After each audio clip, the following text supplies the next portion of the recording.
Hello everybody, welcome to Philbert Flies. We're back in the CRJ today, CRJ700, flying from Aspen to Dallas-Fort Worth Airport.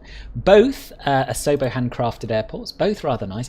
As you can see, the weather here at Aspen is not quite as it looked in the thumbnail.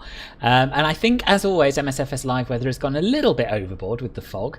But put it this way, I'm glad we're flying out and not flying in, because I just don't, well, we couldn't approach in this weather. So anyway, should be fine. A very, very warm welcome to everybody who is here. I'll start at the bottom. Carles, welcome to you from Girona. Lovely to have you here. Thanks for joining. Kai, hello. Abdul, that sounds awful. I have the premium deluxe, and I didn't have to download the whole lot. That sucks. Surrender, hello. I'm very well, thank you. Yes, such a nice place usually, indeed. You live in Aspen, T-Money Adventures. Yeah, lovely. Well, thank you for joining us. Must be very early in the morning / very late at night for you, no? Marcus, thank you. I did read, I was busy trying to set everything up. I did read your very entertaining posts, if slightly disloyal. And thank you for keeping everyone entertained. Kai, I don't know if I've said hello to you. I hope I have. If not, hello. Nabi, this is a flight you're going to enjoy. I'm pleased. I'm pleased. I think that's everyone. So as I say, welcome. Let's get on board. Hello, Caffel. Hello, Ian. Demetrius, hello. Let's get on board. Let's start setting up. It's been a very, very long time since I've flown the CRJ, actually. Probably a couple of weeks. So, yeah, I'm not entirely sure quite how much I can remember of it.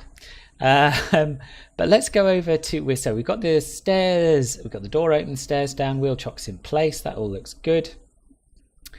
And I think what we're going to do, I'm going to go through my notes, and I'm also going to go through the checklists. But let's start the APU for now, because it would be good to get some warmth in this aircraft. It's blooming freezing here in Aspen. So we'll turn on the power fuel button, go down and have a look at the MFD over here. Self-test's done, SOV open is shown, so we can start that. Now I did actually turn the integrated lights on up here. I don't know quite why they are no longer visible. Just turn them up a little more, I guess. Really, really gloomy.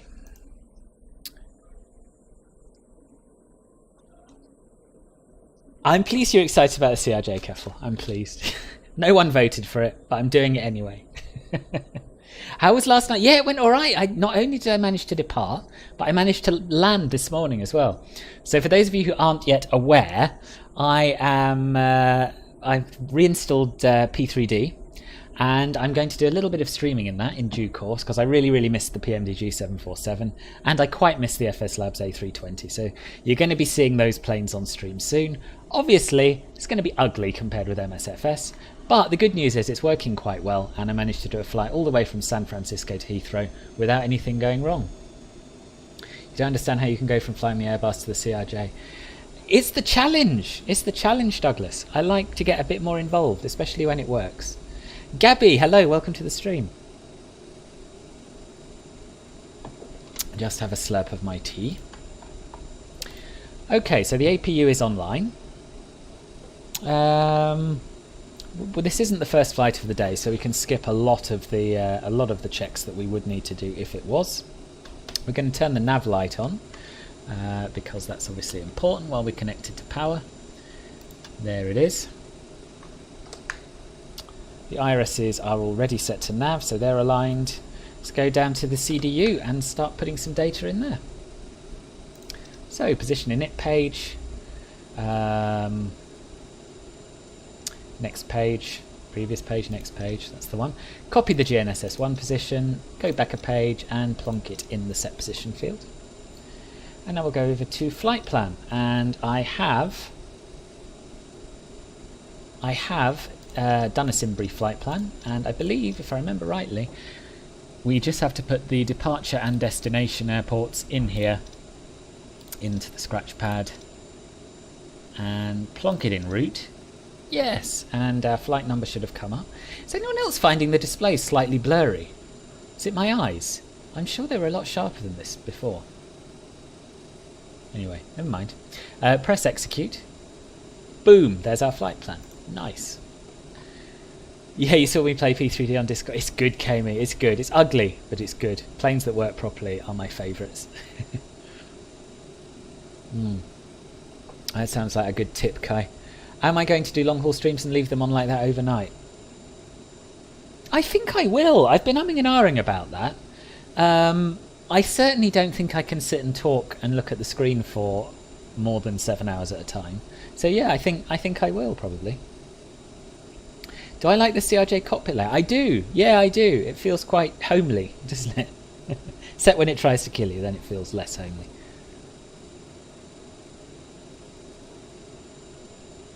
Go on, tell us a story. Robert, hello, welcome. I'm extremely busy. Oh, well, it's nice to have you back here for this one, don't you worry. I have to go through the valley on departure, or else you'll hit the mountains. Indeed, yeah, it's one way in, one way out of this airport. So we're going to go to our departure and arrivals page, and we are going to be taking off from runway 33 because that's the only one you're allowed to take off from. We don't actually have a SID planned, which is a little bit odd. We're going to go straight to Linz, and we could try the Linz 9, but I don't think there's any need for that. I think that'll take us a strange route, so I'm quite happy with the route that it's planned. So we'll leave that as it is. We'll look at our arrival as well. So we have planned. Let me just check the flight plan. That looks right, if I remember correctly.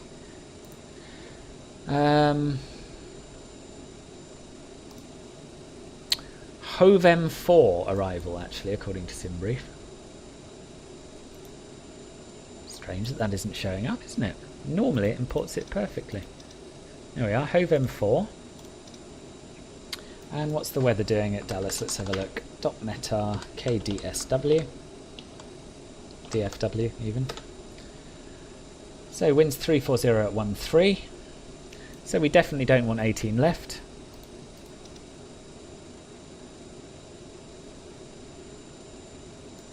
I think we'll probably go for one of the 35s or 36s.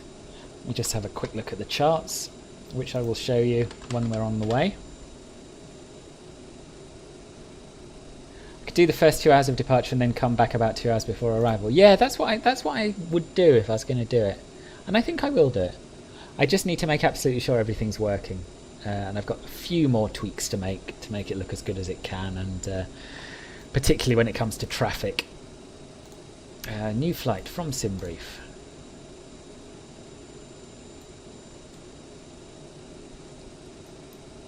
Okay, Hovem 4 36 right. I think that's what we'll go for.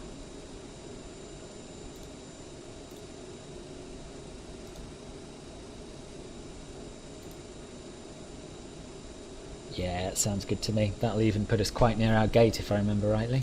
So Hovem 4 runway ILS 36 right, and we'll sort out the transitions when we're en route. We've got long enough. It's not a super long flight, but we've got about an hour and a half in the air, something like that. Jeff boy, hello to you. How are you? Yeah, we are. We're all. I feel a lot more relaxed about death as a result of the CRJ. I think, Simon.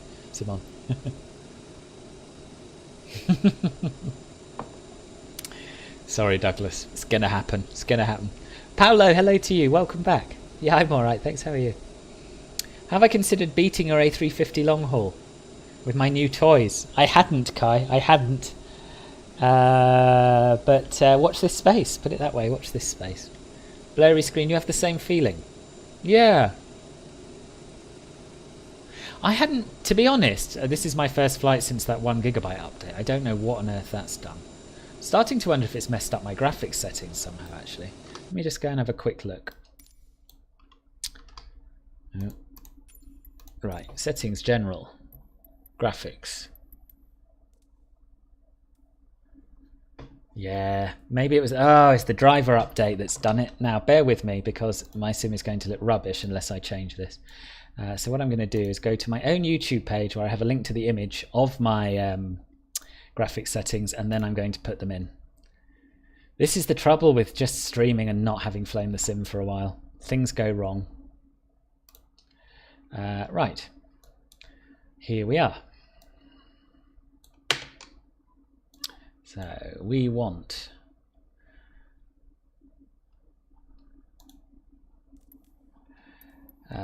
VSync off, blah blah blah.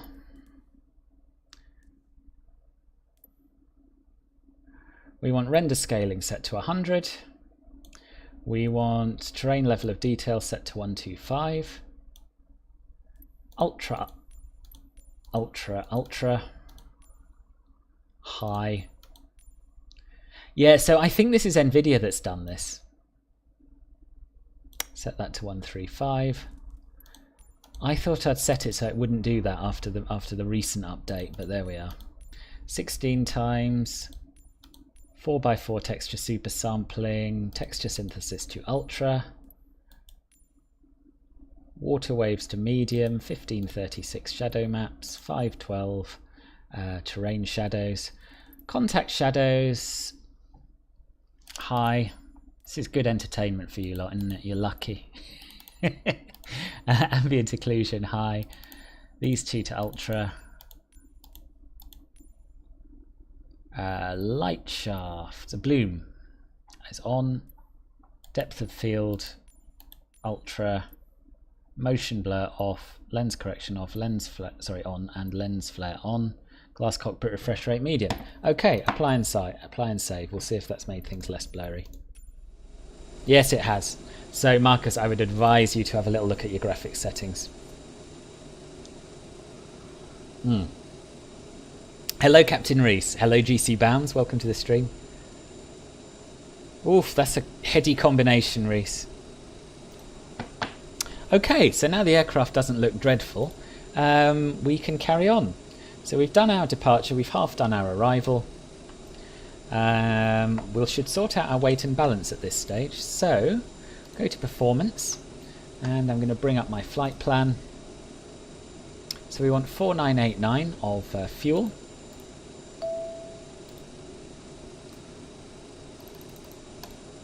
$4989. Enter. And zero fuel weight is going to be 27258. Fairly heavy if I remember rightly. 27258. Enter.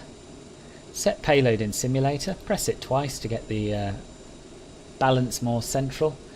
We'll copy the perf init data.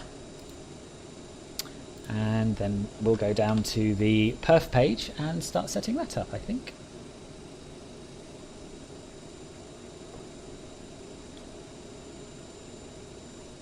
There it is. Perf init. So we're going to be cruising at flight level 370 today, 37,000 feet. Zero fuel weight is in there. Fuel is right, I think. Is that what I put in? Yes, it is. So that's all copied across fine. Press execute. We'll go over to the next page now.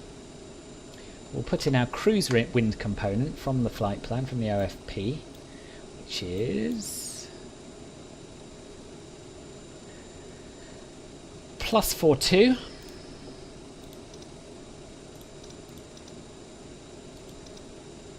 Execute again. Over to the next page. We don't need to change our ETD. We're not worried about that. Over to VNAV now. Transition altitude is 18,000 feet. We're going to be climbing at 290 knots once we get above 10,000 feet, which is correct. Same here. Same here. That all looks good. Okay. We're not going to use a flex temperature because we've got no way of calculating one accurately, so we won't bother about that.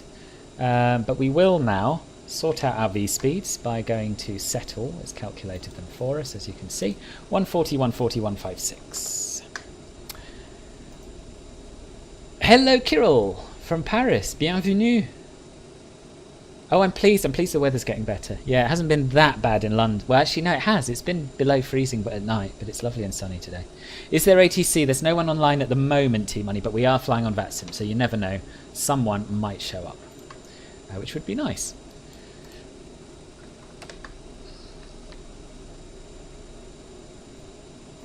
Okay. MFD menu, and we will put the box up at the top there by turning the window on. So as you can see, an hour and 39 minutes should be for our flight, something like that. And over the page of my notes. Okay, so let us step through. We'll change the PFD mode to plan mode rather than present position. We'll zoom in a little bit and we'll just step through our flight plan to make sure it all looks sensible. So, next waypoint. Check there are no discontinuities. There's a massive discontinuity, which I will get rid of. So back to flight plan. Sorry, back to legs, I should say. Next page, there's the discontinuity, so we'll just move vectory up one, and that should have fixed it. Check it again on the MFD Advanced page. And we'll be expecting vectors to final, but we might just vector ourselves, to be honest with you. So that's all looking pretty good. We'll change the mode back to present position, or whatever it's called on the CRJ. I've never been 100% sure of that.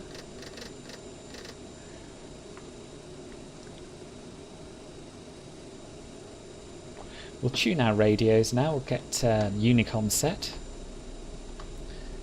That's already set, 122.8. Very nice. APU's on. And we can turn the hydraulic pumps to on and auto if they're not already.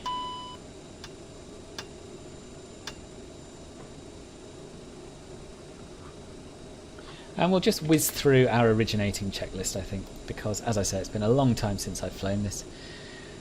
A lot of these are for first flight of the day, so we can miss a lot out. Gaming with Garrett, hello! Demetrius, yes! Yes, what have I missed?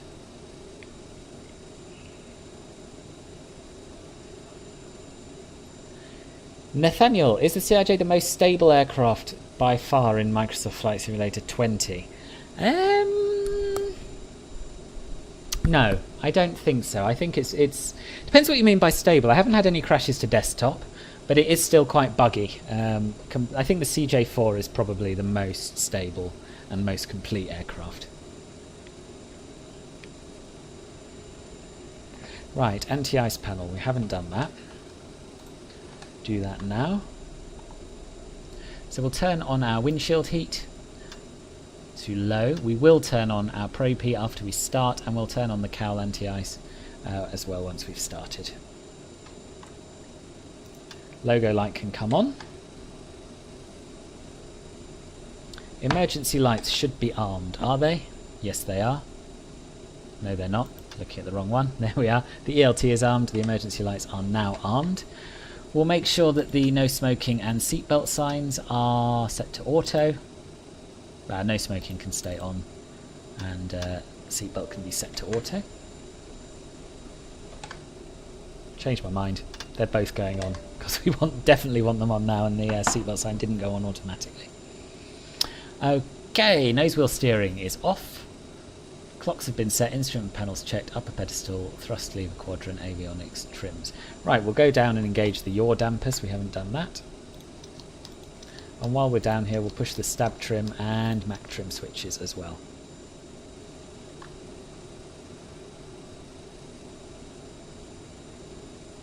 Because of a misunderstanding, you want to say that previous stream's disaster that you mentioned was nothing more than your low battery. Oh, right, okay. That's right. You were in bed, weren't you? And we weren't sure if your phone had died or if you'd fallen asleep.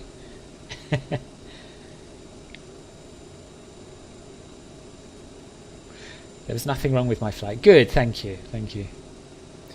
Weather has been catastrophic for orchards and grapevine fields as flower buds were growing. Oh, that's sad. That's sad, Kirill. Hello, Gabby. Welcome to the stream. I thought you were here before. I'm sure I already said hello to a Gabby. But anyway. It'd be great if you can make a video about Airbus A320.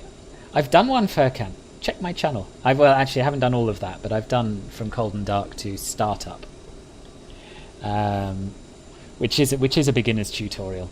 And to be honest, it took me so long I decided I wouldn't do any further videos, further tutorials for it. But there are plenty out there. A320 Sim Pilot has done a number. Fly-by-wire themselves have done a couple. So there's plenty to be getting on with. This time. Okay. So that's all fine, I believe. Passenger signs are on. We need to set our landing elevation, which takes quite a while. Because it's very, very high here. Now, I just need to get my charts up so I can check what it is.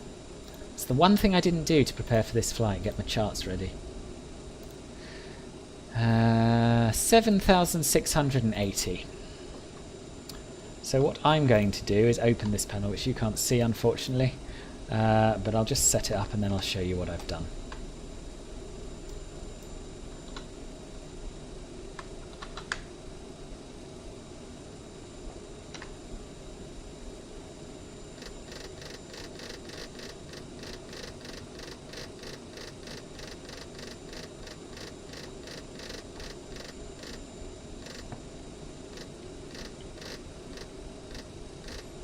Oh, interesting, Matthew. Nice to have you back as well. I'll remember that. So I guess on the ground, though, you would turn them both to on, would you? Like before departure, I mean.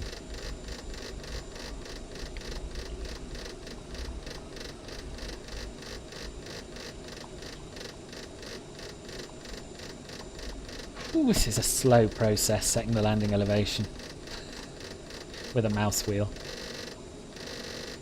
I'm going to use the Harrison method of using my whole finger, I think. 7680, there we are. Close that popped up window that you couldn't even see. And you'll see our landing elevation over here is 7680. We flew in here a few weeks back, and I love it. It's not an easy approach, but it's a beautiful airport. Right, what else? Altimeters. We should set those to inches of mercury, really, shouldn't we? How do you do that? Somewhere down here. Let's hide the yoke. There we are, hectopascals / inches. So in the sim, the pressure is 30.08. Let's see how accurate that is. Oh, spot on. Spot on for a change. Awesome.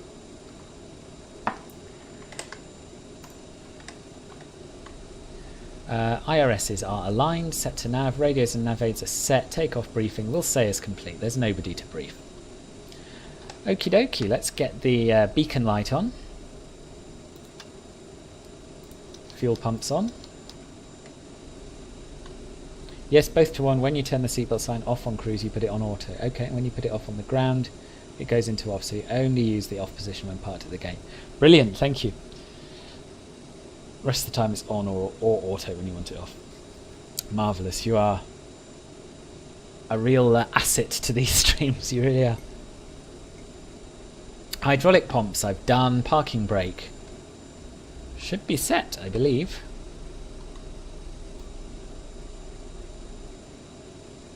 Yes. Okay, let's get the door closed and then we can start thinking about actually flying, which is nice.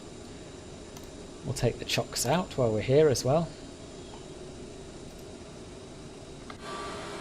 Still trying to use P3D keys.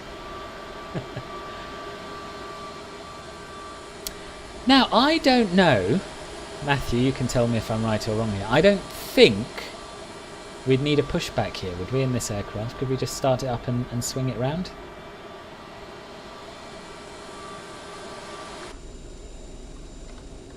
I mean, that's what I'm going to do. I'm going to do that, and then we'll find out if it was realistic or not.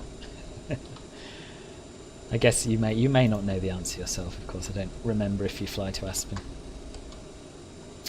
Untypical Gamer, thank you very much for the €5. Much appreciated. You're struggling to get the CRJ out of cold and dark and turn on the engines. So I've done a tutorial, a full flight tutorial, which relies on you starting it not from cold and dark, but from the turnaround state here, which is typically, I think, how you would find it. So that's on my channel. Feel free to have a look at that. It's a very simple, bare bones, this is how you fly the thing tutorial. I haven't done one on setting up from cold and dark, although on some of my streams I have done that, and I will do that again in the future. So yeah, keep an eye out for more, and if you're here on the next one, I'll do it. You'd just roll out, yeah, me too. IB spoiler rounds, yeah, that's supposed to show. So we do have some ice, so we'll make sure once we start the engines that we'll turn on the anti-ice. Don't let me forget, people. It's just the sort of thing I would do. Depends on the stations. If the nose can clear an object in the turn, then the wings will clear too. Oh, okay. Oh, that is nice, yeah. Well, obviously we're going to have this blooming GPU in the way, but we'll just drive through it. Right, I think we're ready to start then. Check the throttles are idle, and they are. And we'll start with the left engine, because we started with the right last time. Wait for N1 to pass 20%, and make sure the ITT is less than 120 degrees, which it is. Sorry, I've written N1, I mean N2. N2 to 20%.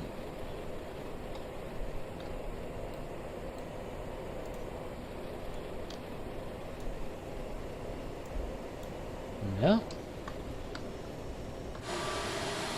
I think what I need to do is make my P3D keyboard controls the same as my MSFS ones. I think that's the way forward.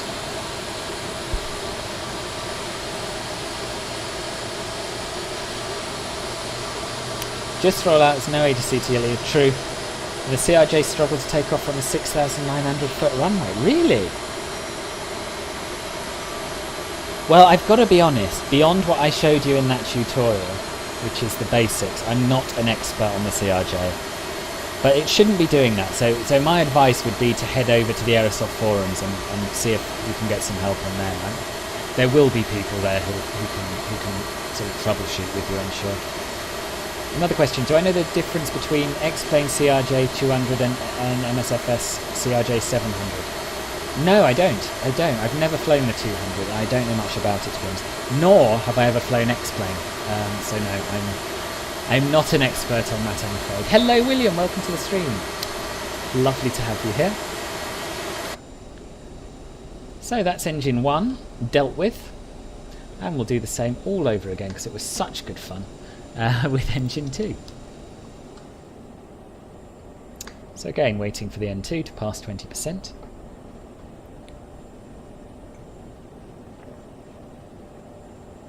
You were going at 160 knots and didn't pull up. It was going faster than the takeoff speed of a fully... Yeah. It's not. It wasn't your pitch trim, was it? I mean, if you're getting up to that speed and you had your flaps extended, I can't for the life of me think why it wouldn't have taken off. I think it might be a pitch trim issue. So when you're doing your performance calculations... Hang on, let me just get this engine started.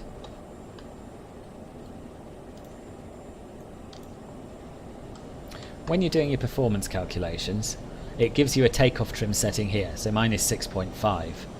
And you can set that using number pads 7 and 4, which you can do now actually. And you need to make sure that matches the figure here. So that's 6.9 for me. Just a thought. I might be teaching you to suck eggs. You might well have done this already, but that was my first thought. Sorry, 6.5, not 6.9. There we are. Satira, hello. I'm all right. How are you?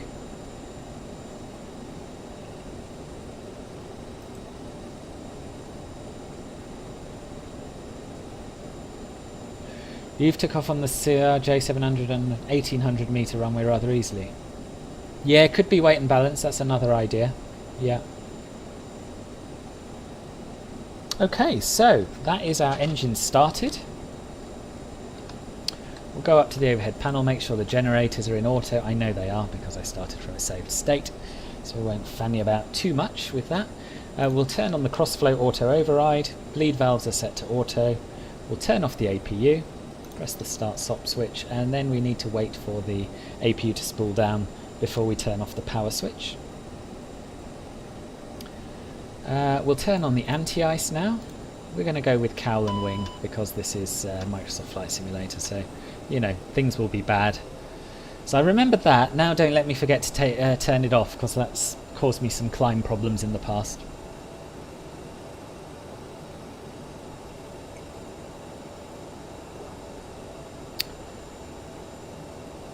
Ah, interesting, Matthew, interesting. Right, we'll turn the probe heat on.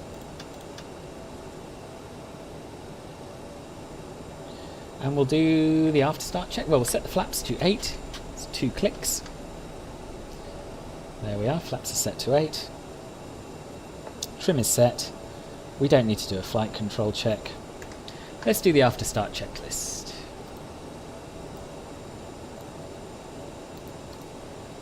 Generators auto, electrics checked, bleed valves auto, packs on, APU off, anti-ice on, nose wheel steering, we'll arm that. Taxi checklist. Flaps 8 set, flight controls checked, trims are green and checked, thrust reversers we won't arm because of my slider. We'll do that before we take off. So we're good to make a move, I think. Taxi light on. Can turn off the APU power now. Okay. Let's give this a whirl, see if I can remember what I'm doing.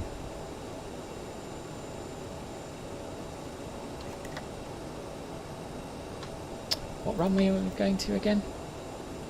3-3, aren't we? Just down in this direction. Let me get this. Yeah, that's it, really.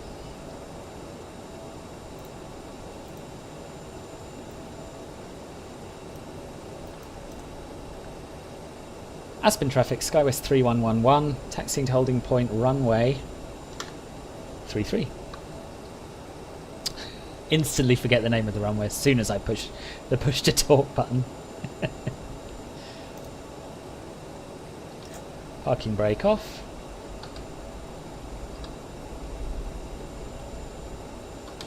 And my track IR's decided to stop working. Little bit of power. You were underloaded way below the maximum landing weight and had lots of A1 jet fuel.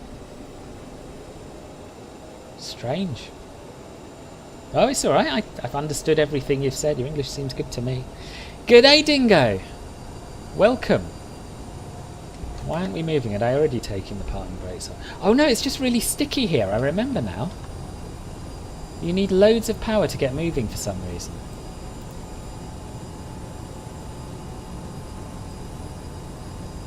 Okay, we're moving now.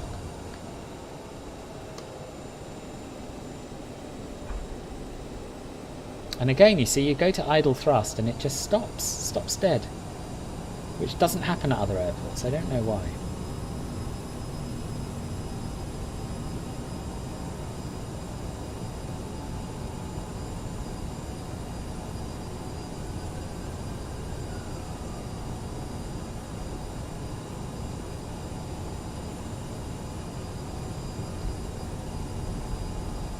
Right, let me see if I can fix track IR.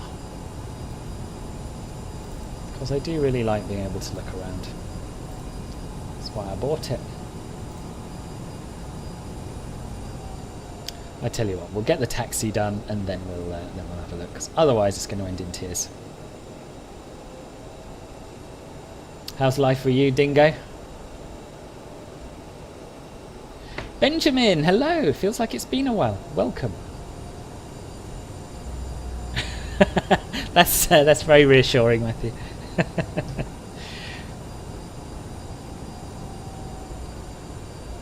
What do you have to do when you don't have enough oil pressure?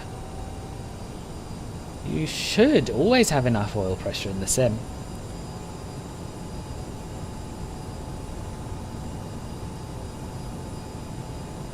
It could be Kirill. Do you know, I'd never, for some reason, while taxiing, that had never occurred to me. But you might well be right. Hello, Jerome. Welcome to the stream.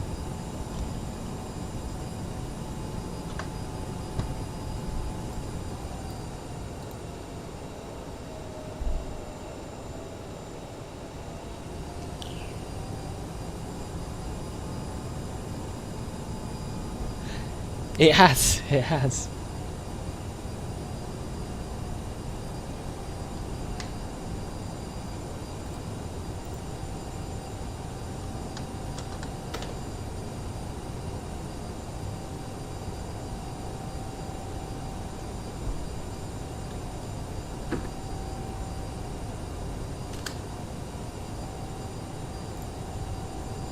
Yeah, my track IR's just not doing anything now.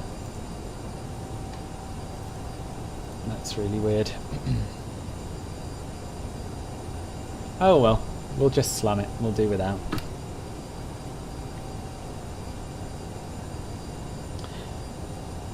Yeah, I know, Demetrius, yeah. says on your engines page RL engine oil pressure. What, once they're started or before they're started? It will say that before they're started.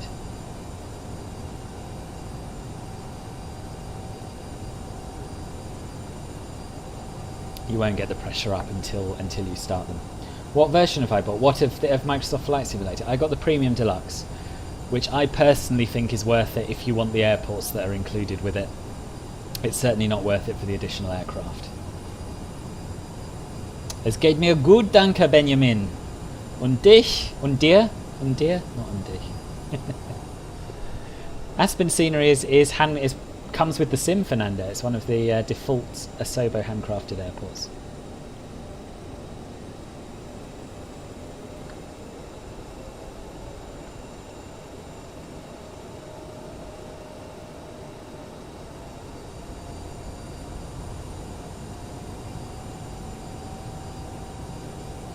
I speak a little bit of German, not very much.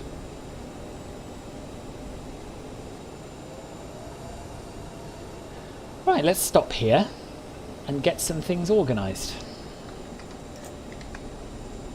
So before takeoff checklist. Fuel cross-flow is manual. Turn on our lights and strobes.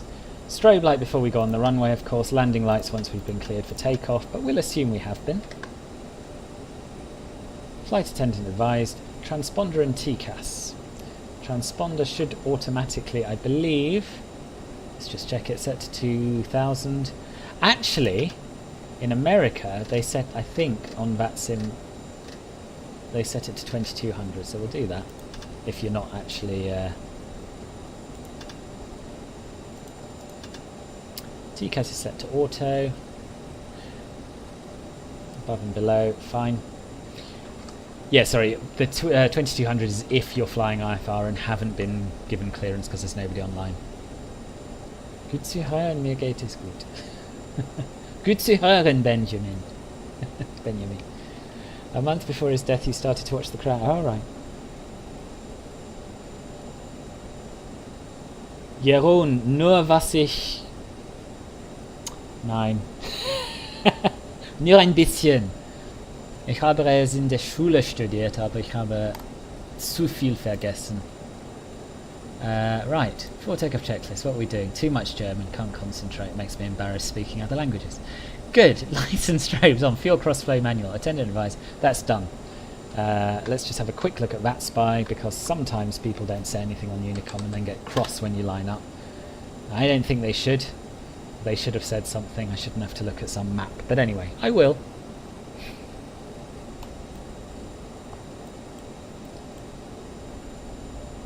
No, I can't speak any Dutch. Not well, except for like, hey, that's about it.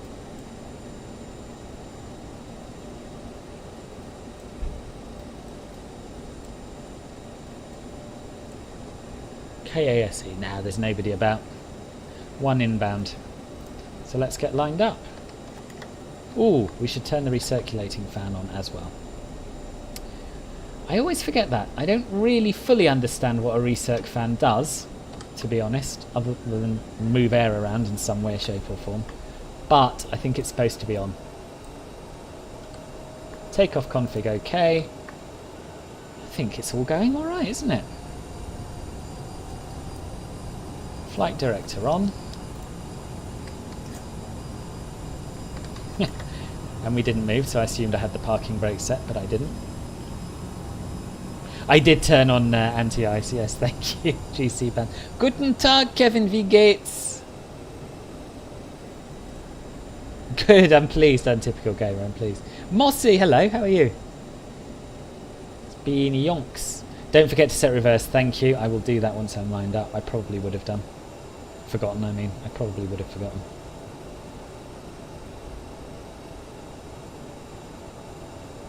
I mean, you only need to have it on in case you abort the takeoff. It's not going to happen. But we'll turn it on anyway. Get lined up.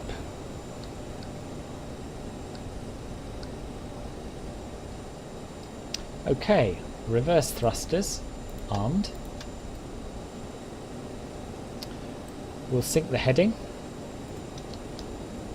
We'll push the toga button Is it called toga or takeoff? I never remember in this thing.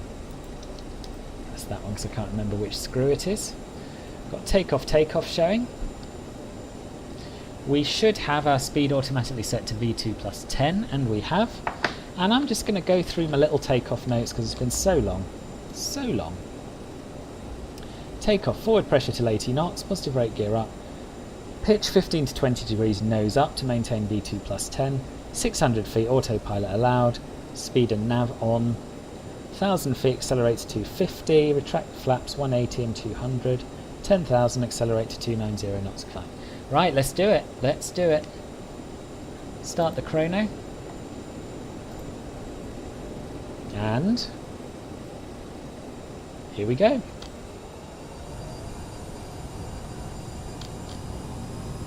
Toga. Mir geht's gut auch, Kevin. Danke.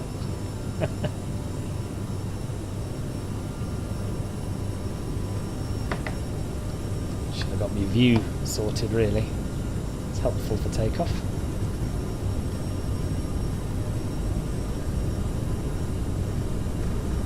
Okay, release the forward pressure. This is spectacular now.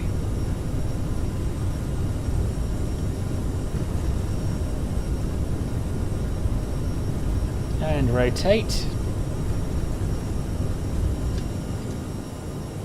Positive rate, gear up.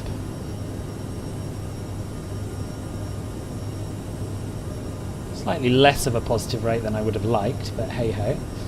It was positive of sorts.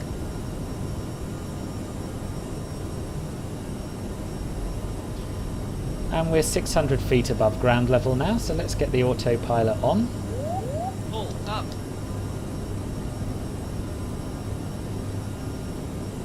And switch on nav mode. I'm not sure if that's going to take us... Yes, it is going to take us to our first waypoint. That's good. I really think we should have added the SID, even though it wasn't planned, to be honest, looking at this here mountain. But anyway, it's all going to be fine.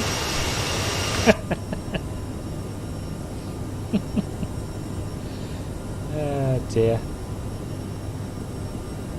And anyway, what were we going to say? Speed mode. Oh, we didn't set an altitude. That was silly. That was very silly. Speed mode. Speed mode. There we are.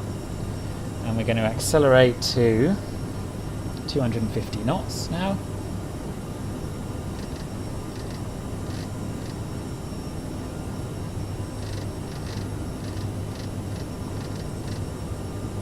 Oh, I'm twiddling the wrong knob. 250. We are very quickly above 10,000 feet because of the altitude, but we're going to let it climb at 250 anyway because we want to keep climbing higher. It did. It's the altitude, Benjamin, I think. It's the altitude. Very long takeoff roll. Could have been a tad more positive. Good. I know. I'm glad we had the full length. Okay, flaps up.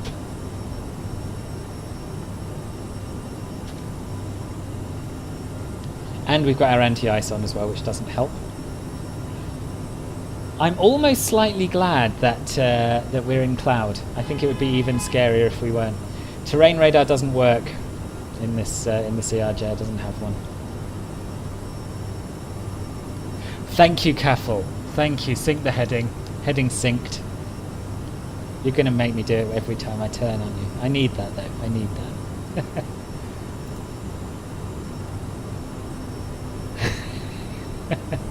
Right, what have I missed? Don't forget to set reverse. Okay. We've got to do our after takeoff stuff now. So we've got to turn off the... disarm the thrust reversers. Turn on auto... turn off the auto override. We can turn off our landing lights because we are above 10,000 feet. And we'll have a look at the climb checklist. All done. And we can accelerate to 290 knots now.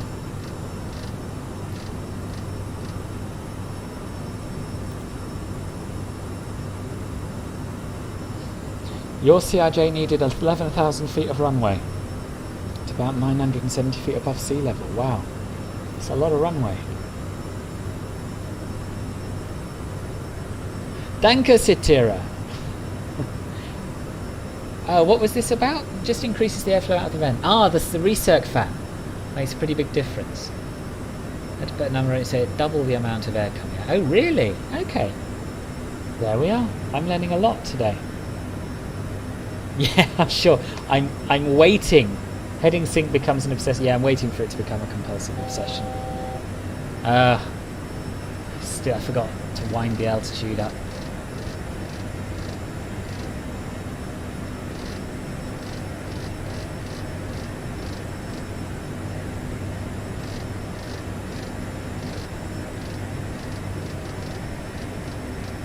There we are, 370. How many passengers? I'll check my flight plan.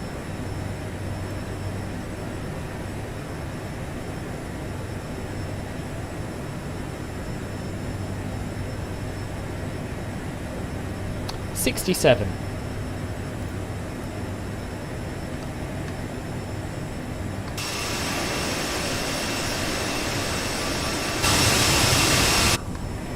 Careful.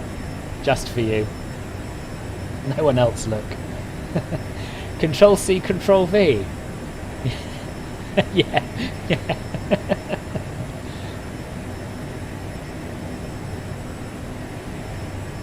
What time did we do? Not crash. You're on the wrong channel, Jack. You're on the wrong channel. You got me muddled up with someone else.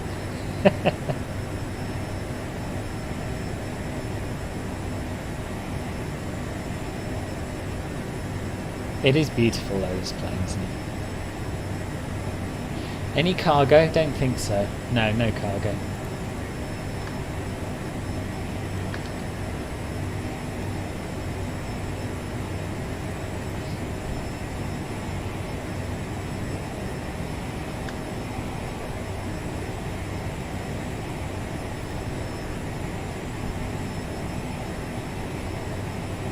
I've never actually looked at it on taxi. To me, it looks a bit much now, though, to be honest.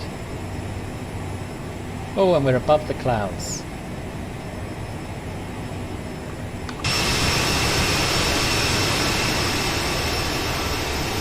Ish. Look at this. This really is a sight for sore eyes. After flying P3D, coming back to this sim and seeing clouds like this is, well, mind-blowing.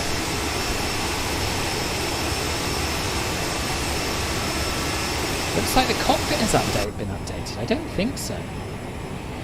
As we pass through our transition level, altitude even. So we'll set standard 2992. And there was something else I was going to do at this point. I was considering turning the seatbelt sign up, but it's off, but it's still a little choppy. No, the CRJ cannot fly 6,000 nautical miles.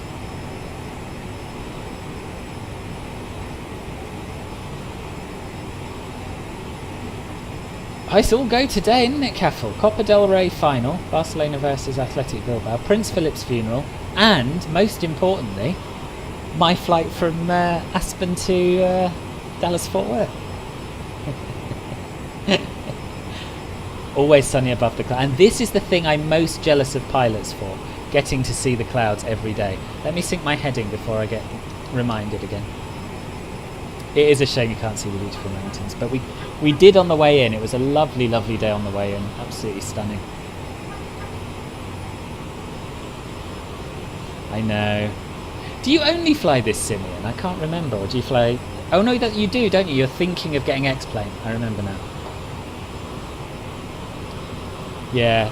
This is, whatever anyone else says about it, and for all its flaws, this is the best flight simulator that we have ever had.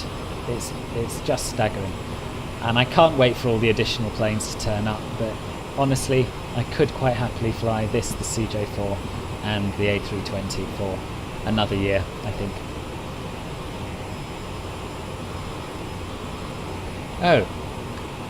I must have done something wrong. Oh, it's not showing anything, is it? It doesn't know where I am. That's weird. I think FSU IPC must have quit itself.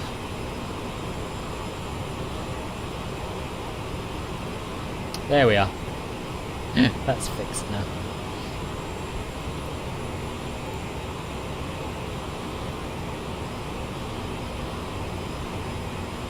Who's beeping? Oh, someone. Some nice chap in my road.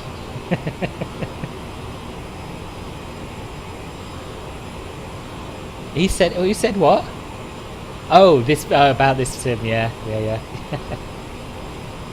The new Ottawa scenery looks really nice. It does, doesn't it? It does. There's some good Canadian sceneries coming out, actually. We've got FSIM Studios Vancouver. We've got Kelowna. I can vouch for that. That's pretty good. And now Ottawa. Yeah. But even the physics, you know, even the physics are not bad. Is not bad. The thing about P3D at least is it does feel like you're flying on rails. You're not bouncing around like this. You point the aeroplane where you want it to go and it just follows it without deviating, without being, unless you've got a strong crosswind. Yeah. And I miss this feeling of actually being buffeted around a bit. They have, Simon, they have. Is there any way to copy an exact route? Because sometimes on SimBrief there are no routes exactly the same. In America, FlyToWhere shows the exact route. Yeah, you can. Yeah, you can just copy it and paste it into the SimBrief route box. Let me show you. If I can work out how to show you.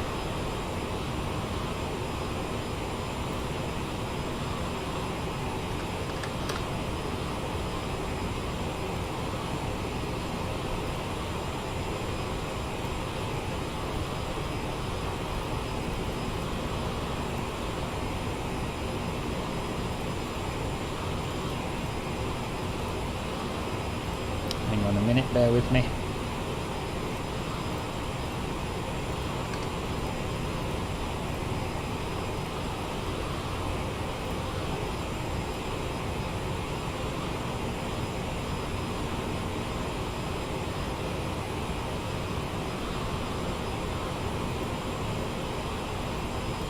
Where is Ben? He has to hear. Ben is fighting with his P3D. I think. No controllers on at the moment. It's America, so they're always. It's still quite early in the morning where we are. Right. Oops. Right. Can I bring Opera up? No, I can't. Bear with me. I'm just going to show Douglas how you put your own route into SimBrief, and then I'll catch up with the chat after that.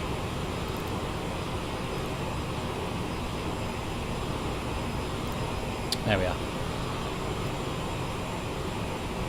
So, here's your SimBrief page. Fill in this section as normal, choose your airframe, blah blah blah, and then it'll pick a route for you. But if you want to get your route off FlyToWhere, then you can just copy it and paste it in this field here, and plan that exact route as was flown in the real world. So that's how you do it. 5 minutes to make Opera show up, 30 seconds to show you what I meant.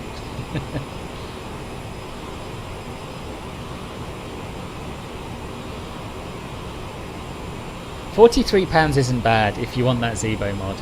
But yeah, I do think now is not the time to invest in any other sim, to be honest. Not heavily anyway. 737 is going to be awesome. I really hope FS Labs bring their A320 across. I wish they'd say something. I wish they'd say either yes we are or no we're not.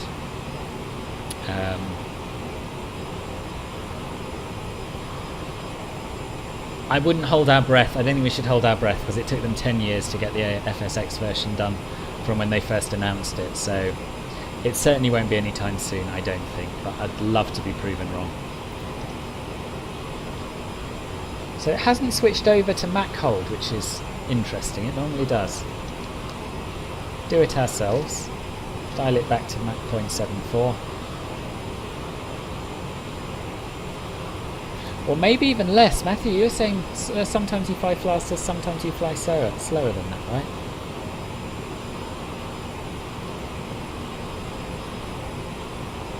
I agree with you, Travelographer. I agree.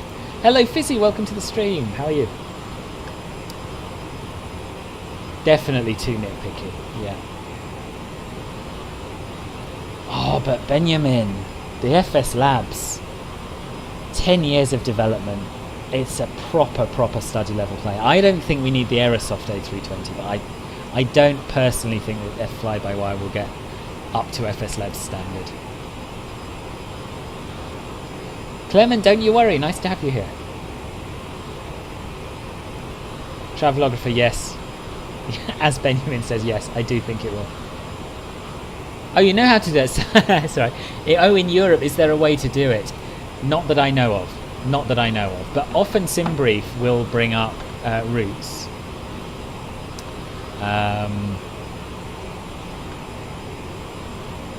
Under its suggested routes, a lot of them are real-world routes.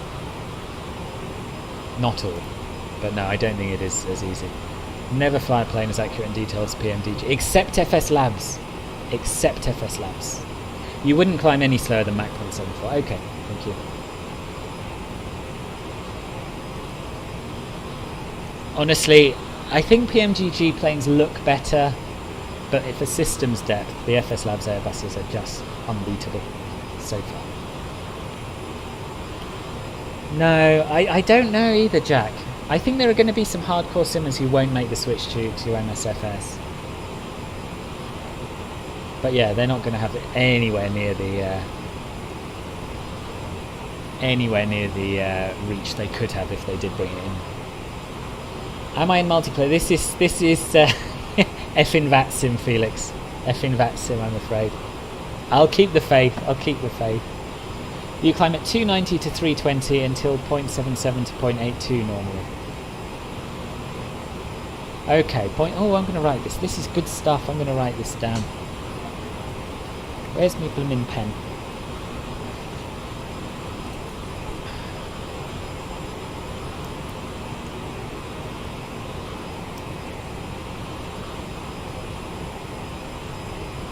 Climb at 0.77 to 0.82, 290 to 320,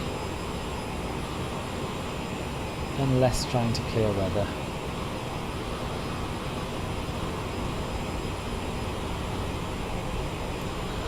Then 0.74.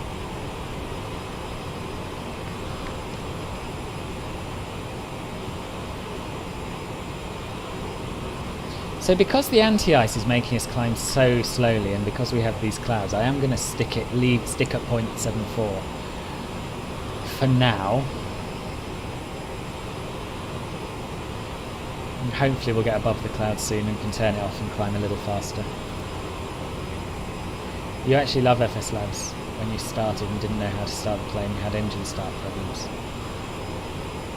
Yeah, it takes a lot of learning, doesn't it? Good. It's good to have a fellow obsessive watching, Douglas. That was the FS Labs. There was some controversy about it because they were having some problems with software piracy, and they installed some kind of virus which would allegedly only extract the details of the person who was sort of the culprit of ripping the protection off and pirating the software. But actually, yeah, everyone who downloaded it had malware on their systems, and they apologised profusely and vowed never to do it again. But yeah, their reputation did take quite a hit. It does, Jack, and so does P3D. Not quite as bad as X-Plane.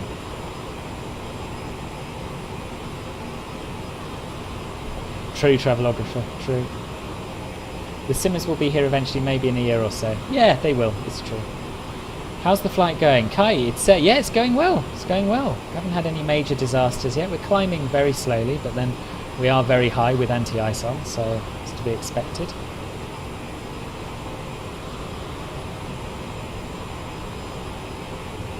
More speed equals more drag equals wing get hotter.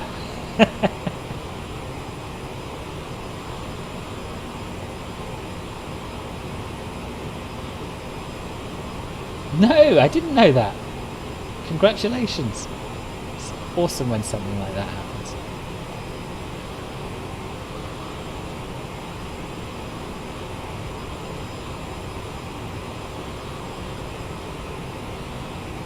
Okay. So we do appear to be above this weather now. I think there's a comfortable gap between us and any moisture. So, let's switch the anti-ice off and see if it goes ping or not.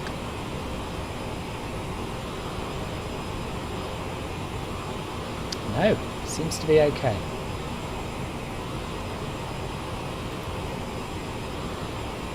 P3D costs $199 and I got the professional version. Yeah, and I got the P3D 5.1 as well. Do I think the PA28 will go on offer? It's a good question. I know Just Flight do have sales occasionally. So yeah, I imagine the price might come down eventually. I haven't heard anything about it though. So it's, yeah, I'm just speculating.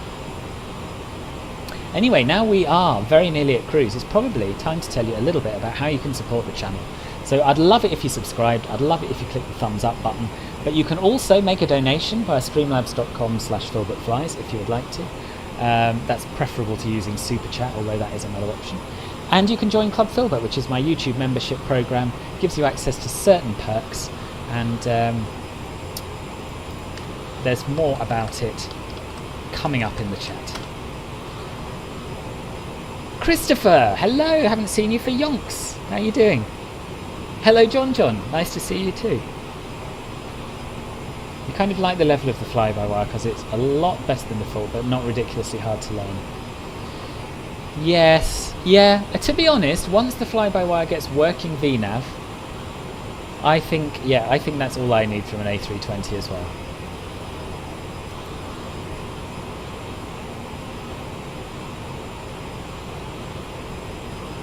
Cameron, welcome to the stream. How are you?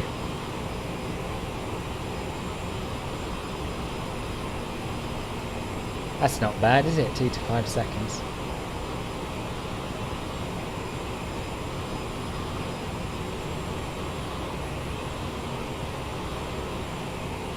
Let's crank the Mach number up a bit now. Try Mach 0.77, see if we're still able to climb.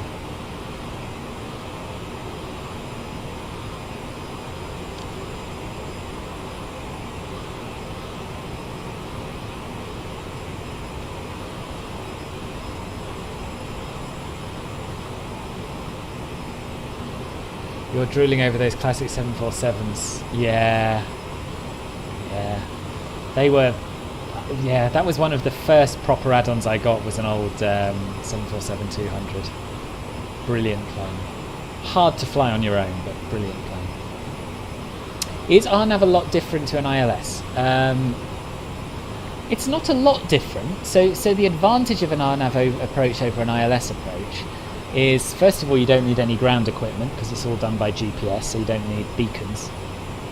Secondly, it doesn't have to be a straight path, either vertically or horizontally. So, for example, an RNAV approach can follow a valley, and it can also have steps down. So rather than a smooth path down to the runway like a glide slope, it can stop your descent at various levels and step you down. In terms of flying it, it depends what you're flying, how different it is. If you're flying the CJ4, then it's really very similar in that it will follow the glide path. Kirill! A very, very warm welcome to Club Filbert Bronze. Thank you very much for joining up. That's really very kind of you indeed. I don't know if you're into Discord. If you are, join my server. You may already be there, I'm not sure. And make sure that your YouTube and Discord accounts are linked. And that way you'll get access to the Club Filbert private members-only channels on the Discord, which are a great place to be. Anyway, what was I saying? RNAV approaches, yes. So it'll follow it all the way down. Higher minimums generally, you'll have to land visually, you can't do an auto land on an RNAV. That's everything I know really about the differences between ILS and RNAV approaches. Yeah, you feel like you master one thing and there's another 3 to that. It's true. And that is the joy and the pain of flight simming. You know it's only £30, not like it, you don't want to pay full price. Yeah, that's fair enough. Yeah, I can understand that. It does feel a lot if your sim's going to keep crashing.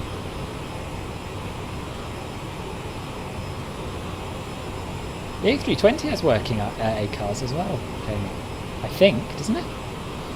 You'd You're seeing less flight sims on the front page, so you're trying to get your bike license. Ah, right, okay. How's it going with the bikes?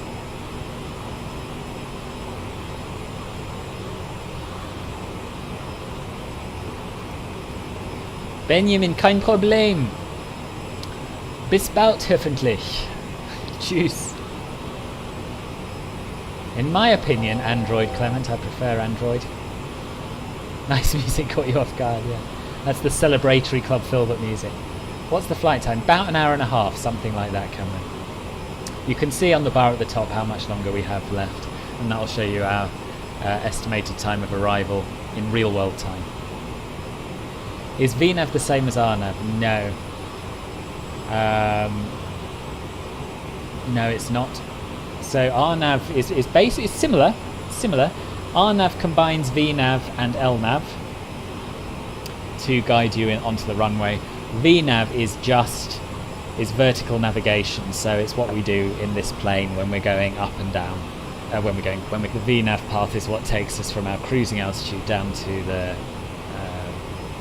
runway. But with an RNAV approach, you need not only that, you also need an LNAV path. Yeah, do you know, when I flew the 747 Classic, I don't think I knew enough. I think I was entirely reliant on the IRSs, and even then I wasn't too sure what I was doing with them. But yeah, these days I'd quite like to give it another go. Can't wait to get this game. It's a great game. You'll enjoy it a lot. Terribly, it's hard to get the license in Sweden. Low speed and high speed slalom is really difficult to learn. Yeah, sounds it. What is LNAV? So LNAV is lateral navigation. VNAV is vertical navigation.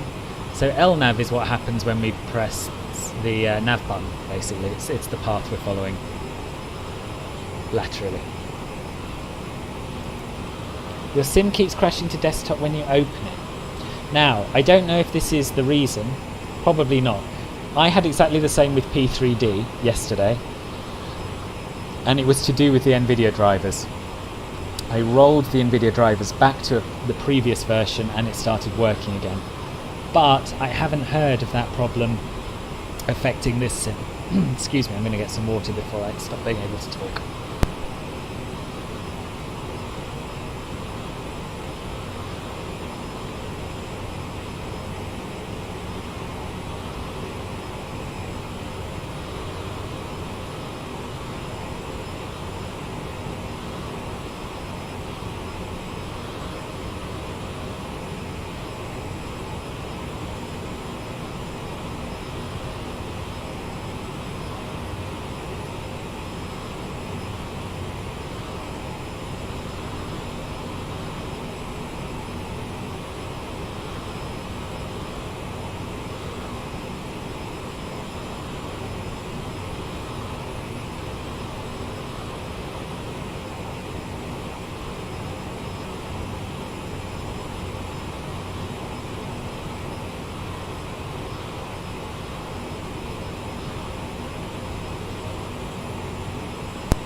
Right, I'm back.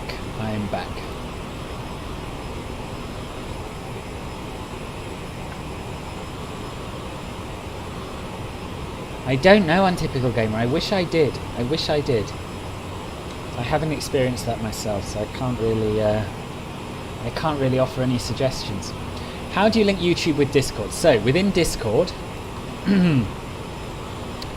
you go to settings. User settings, which is the cog next to your name in the bottom of the left column. Then you go to connections, and then you click on the YouTube icon, and it'll prompt you to authorize your YouTube account, and then it'll automatically pick up who has become a member of Club Filbert. Is LNAV and VNAV only on Boeings? It's only labelled LNAV and VNAV on Boeings, but the concept is in every aircraft that is GPS enabled. So in this plane, for example, the diamond that we get here when we start our descent is part of the VNAV. The nav button sets up the LNAV, so it's always there. It's just called different things. Remember joining interface locked your YouTube tablet and vertical mode? Oh no. It's a bit clunky, the membership feature, I won't lie. There are times when I think I should be streaming on Twitch instead, where people can subscribe without quite so much faff. And more people do it. It's just more of a culture over there. You down? Yeah, that's a good idea. Make sure you've emptied your community folder. It could be your controls. If you've got your controls installed, that is what messed up my sim.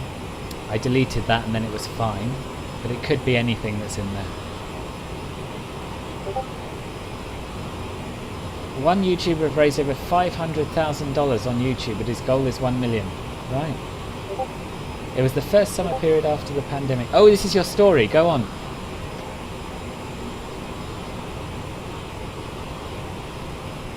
Ah, good. I'm glad you got it working, Trevor. Good.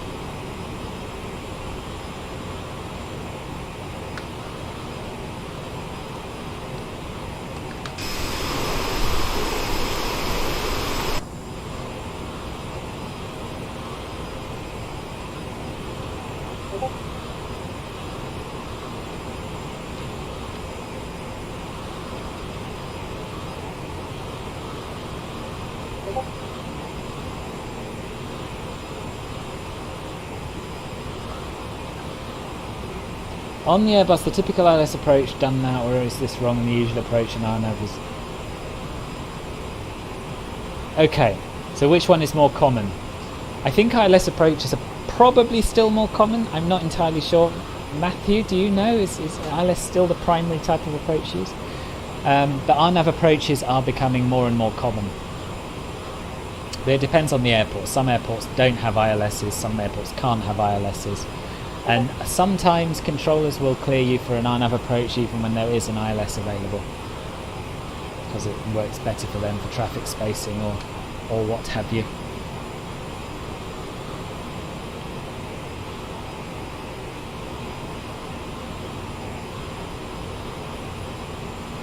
You've ordered the Quest 2. I don't even know what that is. What's the Quest 2, Christopher?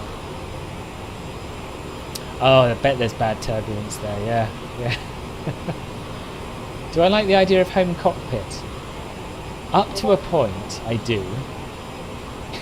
Well, Douglas, if you're flying the A320, you can't do an RNAV approach in it at the moment, so forget about that for now. Focus on the ILS and VOR approaches and other types of approach. But yeah, if you want realism, you won't go far wrong by doing an ILS approach every time one is available. My Discord is trolling you. Oh, you're in Dallas, are you, Kevin? Awesome. Welcome to the stream. Yeah, the livery's awesome. What's my Discord doing? Oh, you mean the... I can imagine, actually. I can imagine.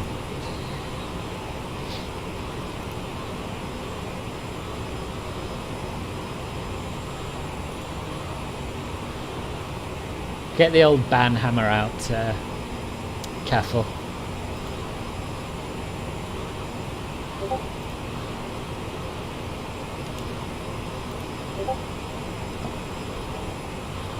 Oh yeah, Caffel, the thing in payware add-ons. Yeah, get rid of it. There's a whole debate going on, I see. Get rid of it if you want. I think you're right. It's too complicated. If I've got to do something with Me 6, I'll have to leave it till afterwards. Oh dear. Oh, you can hear my notifications, or is it your? Is it? Yeah, it is. It's cause it is mine. It's because I turned off streamer mode because I wanted to have a look at what buttons you had to press. I don't know how to do it. I'm just going to quit it. Very unprofessional. My apologies. Even visual approach. Hang on. I'll find this. Hello, Dexter. Welcome to the stream. Nice to have you here. How's life? Missed loads of stuff. Demetrius, finish your story. I'm going to read up to the top and start it again because I've lost track.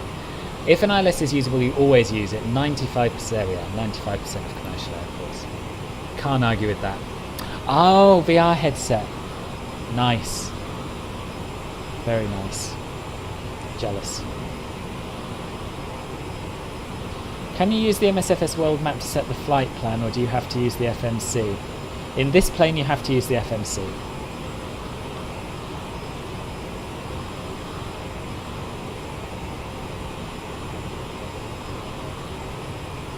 Going to fly an X-Plane 11. Enjoy, Comey. Stay on YouTube, please. You don't have Twitch and enough notifications with YouTube already. I used to stream on both. I thought you meant the people in my Discord server were trolling you, Catherine. That's why I got what confused me. Yeah, I will stay on YouTube for now. Especially now I've started doing YouTube memberships. I used to stream on both, but then it turns out that you're not allowed to, that Twitch won't allow you to stream on both because they want exclusivity once you make affiliate, which really sucks.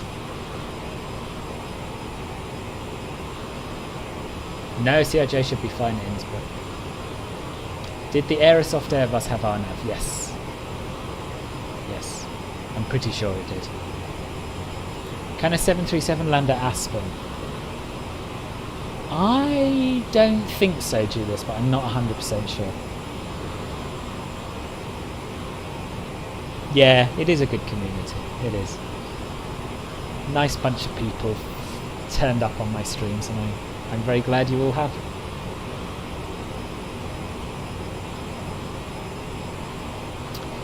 Let's have a look at how we are doing progress-wise. About an hour and 10 minutes left to go. Oh, and I was going to show you my route on Navigraph, wasn't I? I'll do that.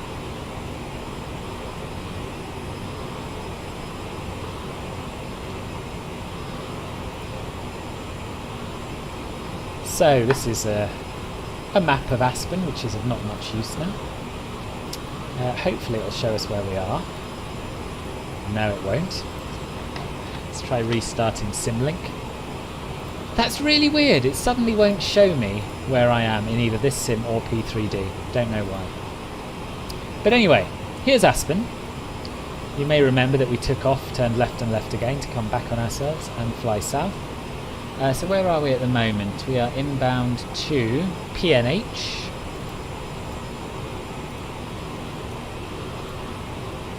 Which is this VOR here. Overhead Amarillo. And then once we pass there, we're going to head to Medano, near Wichita Falls.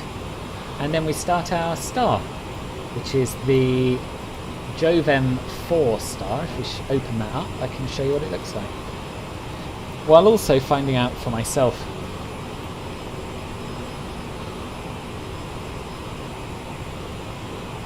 Hang on, getting myself muddled up. Let's look at the legs page a minute. Medano, that's where we're joining it. So this waypoint here. Then we're going to fly to Belfer, Letton, where we have to be at 290 knots. And between flight level 240 and flight level 300. To Vectri at 280 knots, between these altitudes. To Jovem. And then we'll continue south to Fuel. And then make a left and a left again to land on whichever runway I said we're going to land on. I've forgotten already. 36 right. So that is the plan.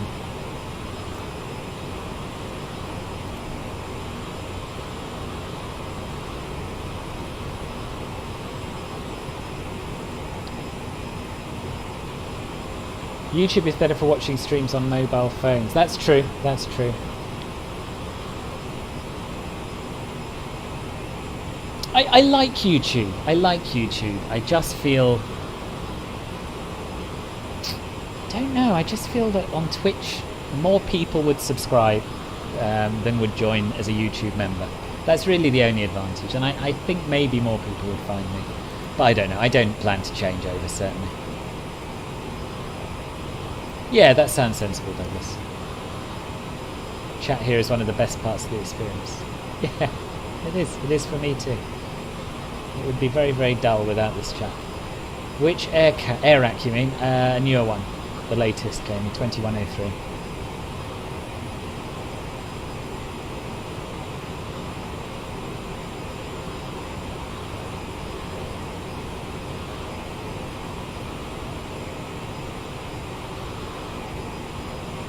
Amarillo is the PNH VOR, is an old alternate space shuttle landing site. Incredible! Didn't know that. Didn't know that. Mark, hello. Nice to have you here. How are things? I'm alright. Quite enjoying the flight. It's nice to be back in MSFS, I must say. It was long, Dimitri. It was a long story, and If the chat slows down, I will go up and read it all. If not, stick it in the Discord because I want to hear it. There is more money to be made on Twitch, that's what I think as well.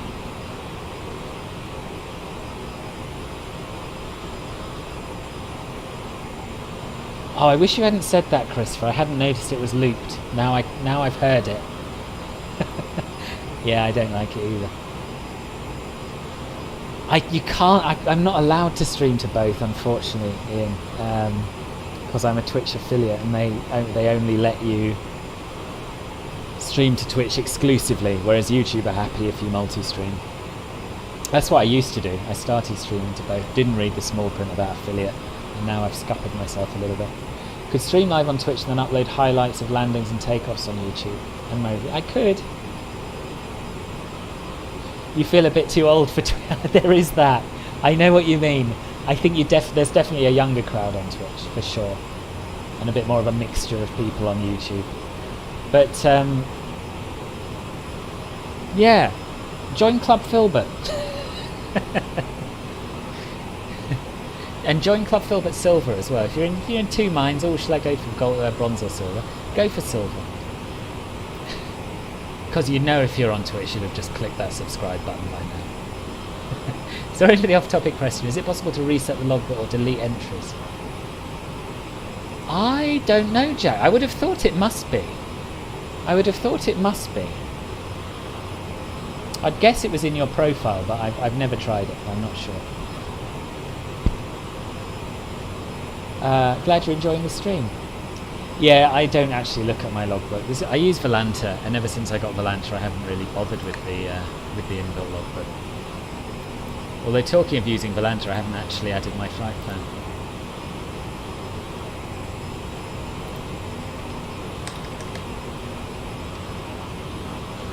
But I'll do it now. It's never too late. Never too late. Yeah. I mean, Caffel, that's what it boils down to, right? That's what it boils down to. People on Twitch subscribe to stuff, people on YouTube don't become a member. And that is the only reason I want to go to Twitch.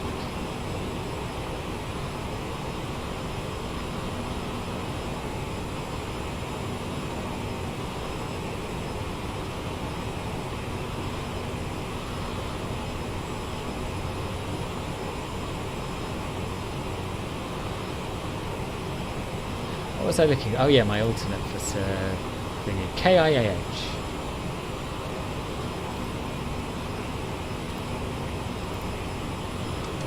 But you know, I'm not here for the money. I'm here because I enjoy it, and it's important to remember that.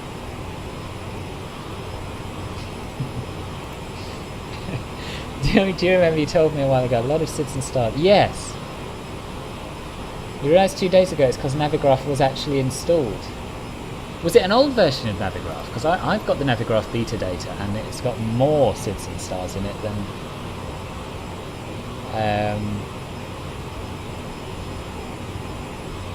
it's got more SIDS and stars in it than the default nav data, NavBlue.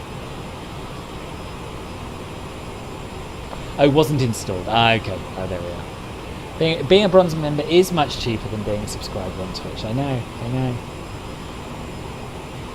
Being a bronze member is an absolute bargain, Kaffa, is what you're saying, isn't it?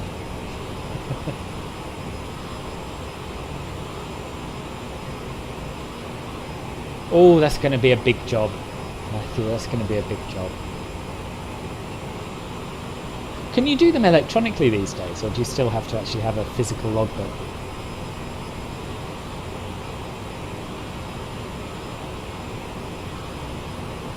Do it, Kami. Do it.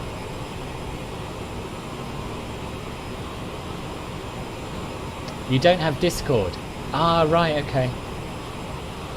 Right. Things seem to have slowed down. Can I... Thing is, it's very hard because all of your messages were split up.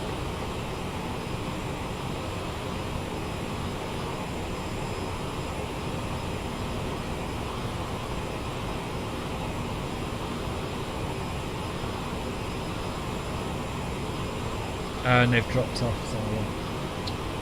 Oh dear. Demetrius, I want to hear the story. I just can't find where it starts. I think it's dropped off the top of the chat.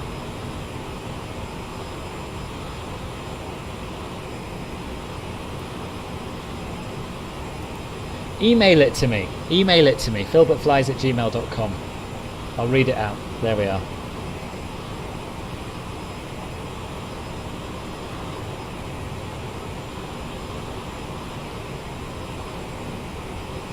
Hang on, what are we talking about here? Are we talking about the MSFS beta Navigraph?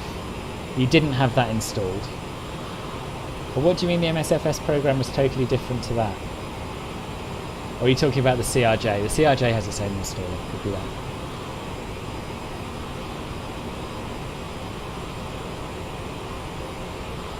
Okay, so yours is still handwritten. It's nicer though. I think I've got a logbook. Doesn't have very much in it. It's got 15 hours of flying. I think if I was flying in the real world, I probably would want a handwritten one. But maybe not if I was doing it commercially. Must just become a chore then after a while. Well, anyway, Doug, the main thing is you got it working. Yeah, all right. I'll watch my stream as a video afterwards. Yeah.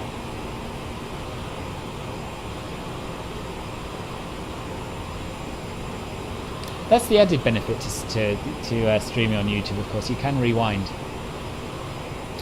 So if anyone did miss Demetrius's story like I did, you can rewind and catch up with it. But don't do that, because stay with me. Watch it afterwards.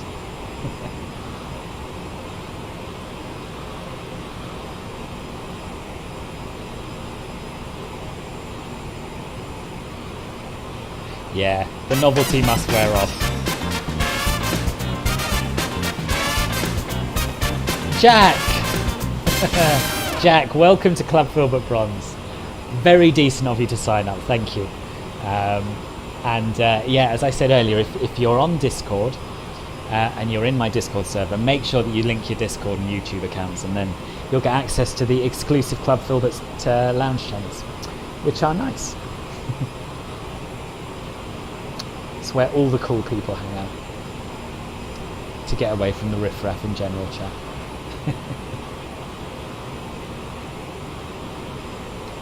You installed the FMS data from Navigraph and assume this just installed the data to MSFS, and you only realised yesterday it wasn't the actual right. Yes, I'm with you now. Yep, I'm with you. Good. Well, I'm glad you got there.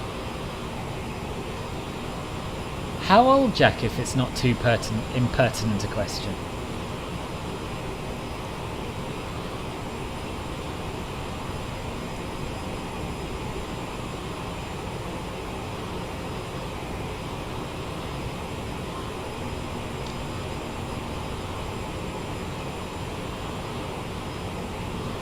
Well, so far, it must be said, this aircraft has behaved impeccably. I was a little bit worried, because I haven't flown it since the world update, and I know people had problems, but so far, so good. 60, close to 61.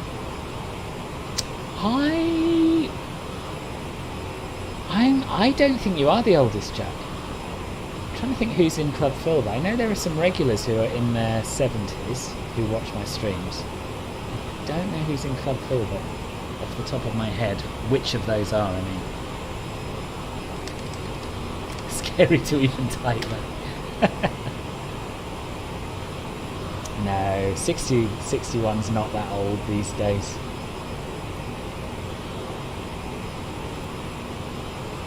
I'm going to look at my membership list now and see if I know that anyone's older than you.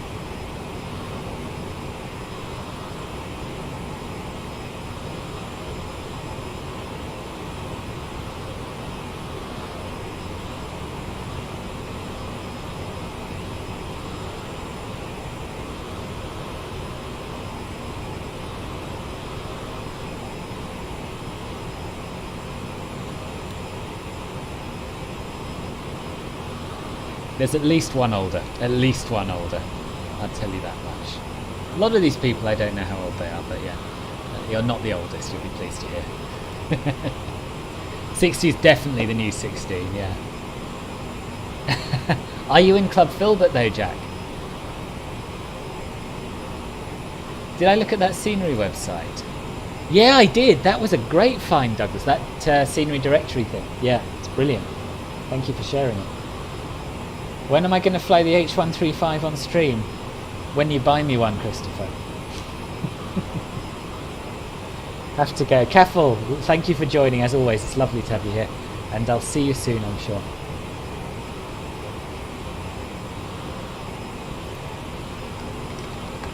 Oh yeah, wing V before you go, absolutely. We haven't had much right wing.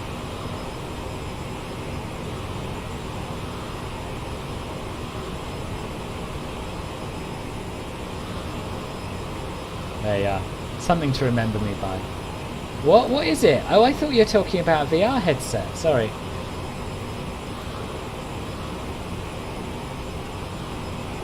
Oh, it's the helicopter thingy that Marcus is always flying. I'm hopeless at flying helicopters. Hopeless at flying helicopters. But I might give it a go, and maybe one day.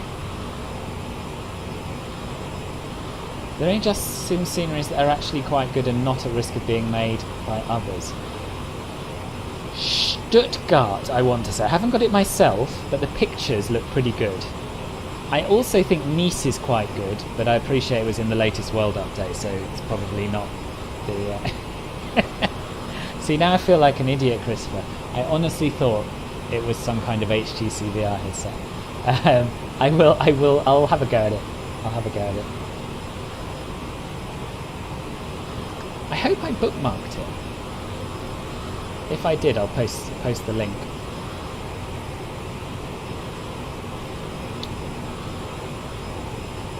Yes, Simad. No, it's not it. Hang on.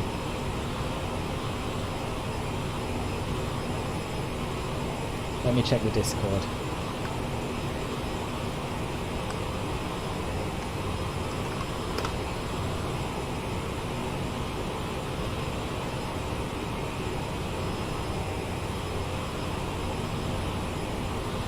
Yeah, join the Discord. It's definitely in there. It's definitely in there.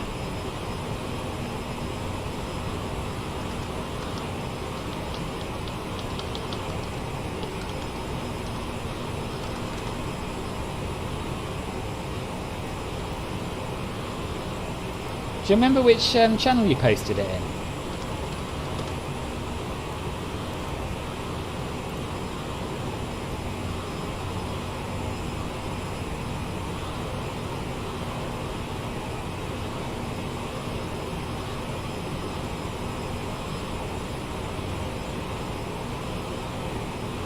It won't let you post URLs. I don't know why. It's not my doing, it's just YouTube.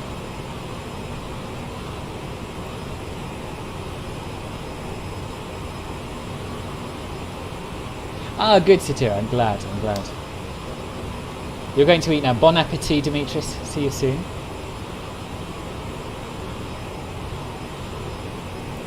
Definitely. You reposted it in Clubfill, but okay, I'll take it out of there. I'll paste it in the chat. Simdire, that's it. There we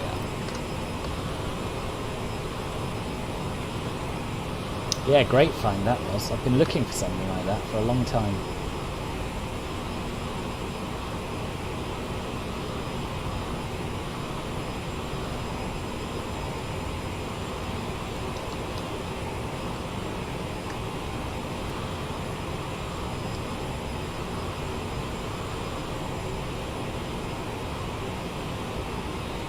Anyway, just what were we saying about good Justin sceneries? Yeah, Nice, Stuttgart, but you wouldn't want either of those. Aerosoft Stuttgart, I have to say, in previous sims was not great in my opinion. I quite like their Santorini. It's a bit out of date, but it's quite nicely modelled. Yes, yeah, tell us a fun star story. Go on.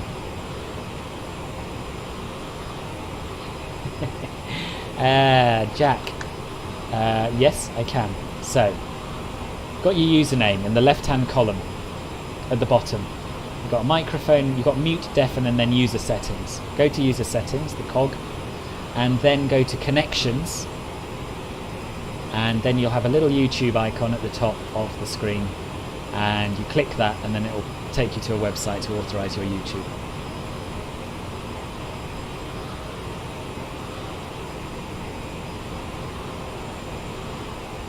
Create your own English words. Chatter is fine. Yeah, I think, yeah. I'll give you the benefit of the doubt and say you invented that. But it certainly scans well.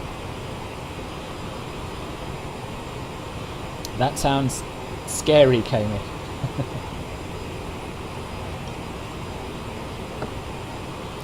Pull up the Seaver 4 and arrival into Dallas Fort Worth. Okay.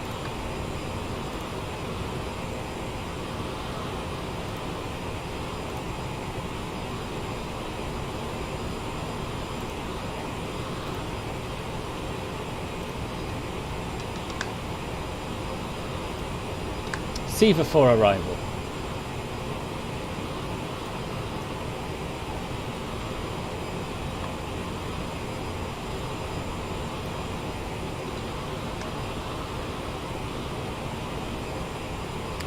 There was a control named Chumley that would always forget and take forever to hand aircraft right. Look at the fixes on the RNet transition. Yeah, here's the RNet transition.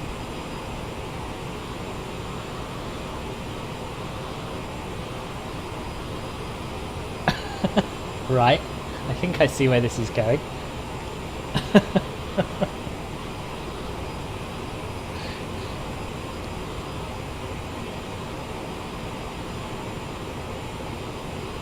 Put a reminder for him to switch the aircraft to the next controller. Yeah. Was it here?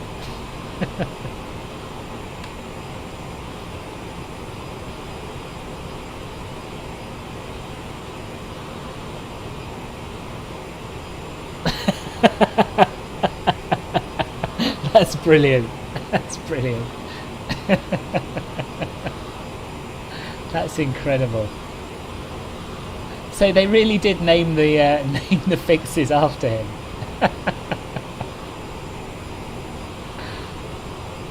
That is brilliant. That is brilliant.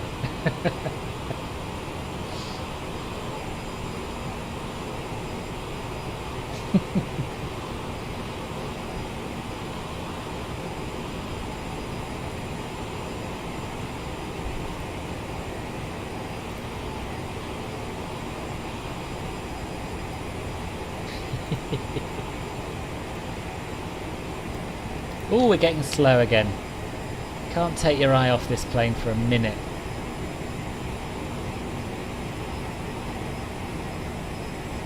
Yeah, I don't know why they don't do something similar in Europe. Give them meaningful names.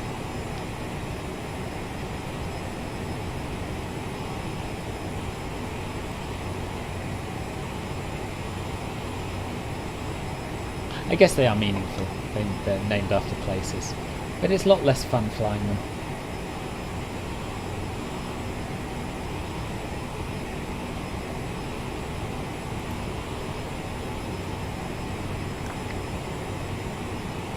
Look at the lower transition on the same chart, okay?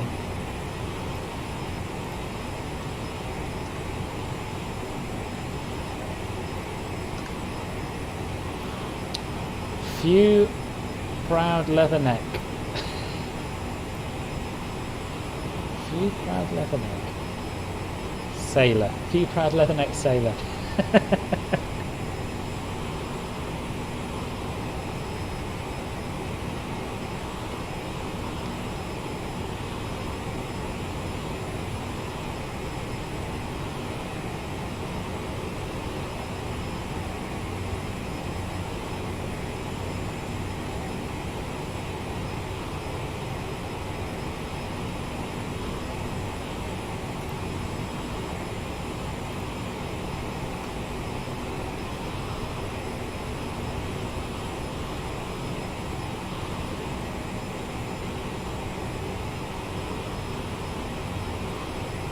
Jared Jarhead. Ah, okay. Didn't see Jared. Where is that?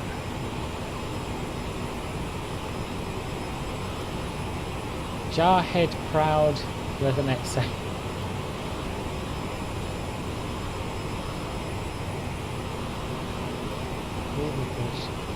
Gosh, I'm going to spend ages just looking at star charts now, trying to work these things out.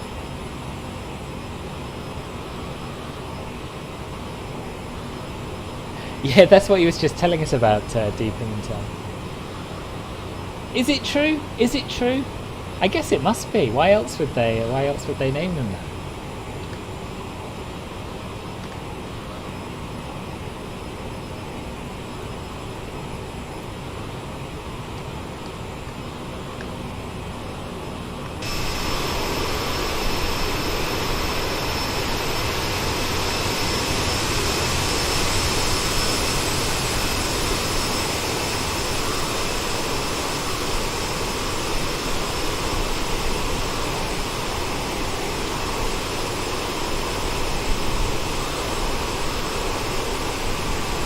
Well, I never.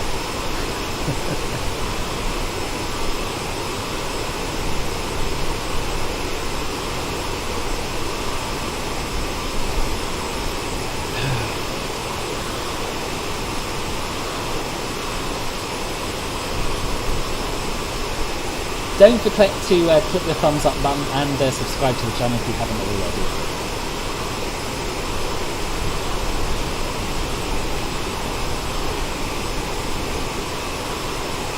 You know, I don't think I've ever flown to Atlanta. Certainly not for many, many years. I should do. I know that Orlando has a lot of Disney characters in their city stars.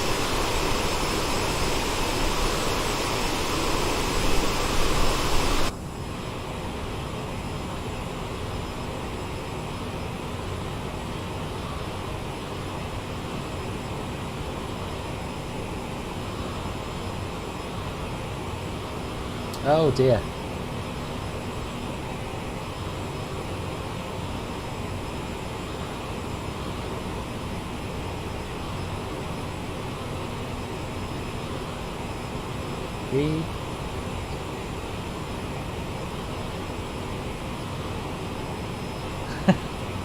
I don't get all of those. Obviously Willy. Don't get the manure, the weed or the Dewey though. Weed, Dewey, manure, Willy. I mean, I love Willie Nelson. But I don't know enough about him, I think. We refuse to be told to subscribe and join my pyramid scheme subscription.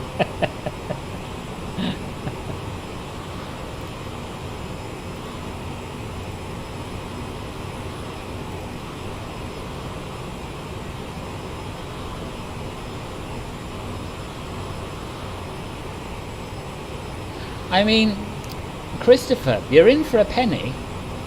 You've already bought into the pyramid scheme. What about an upgrade? What about an upgrade to Club Filbert Silver? In for a penny, in for a pound.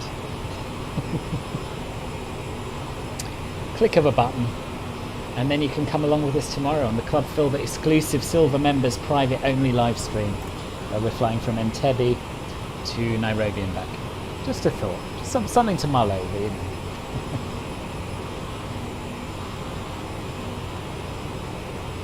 Willie Nelson loves his.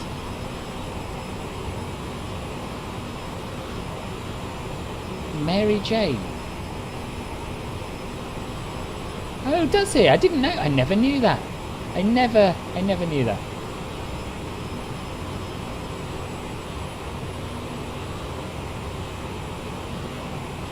Didn't know that. I was indeed. Okay, yeah. Yeah, something's emerging from the fog here. Duarte, hello, welcome. Haven't seen you for ages. How's life? Yeah, it must be. Yeah.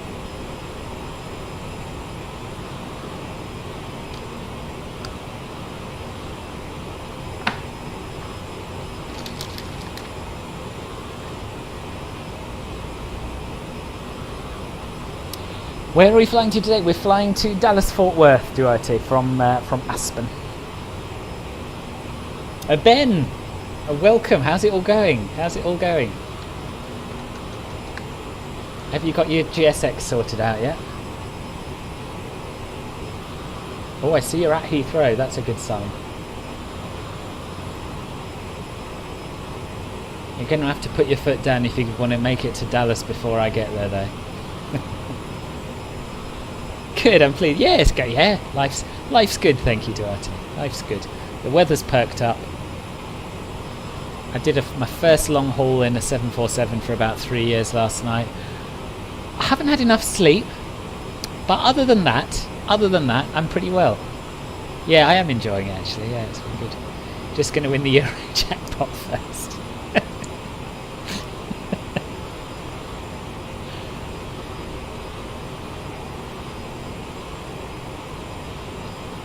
Yeah, we'll get a few more tickets in.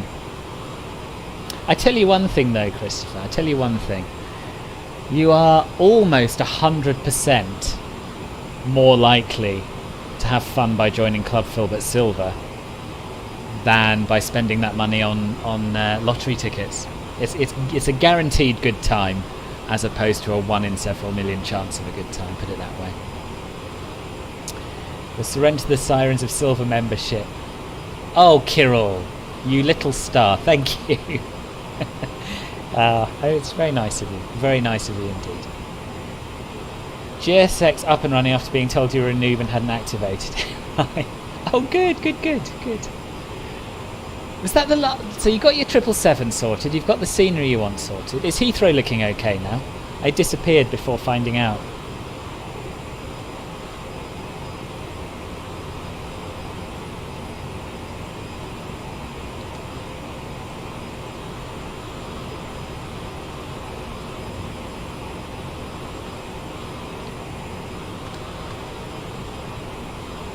So we're coming up to our top of descent now.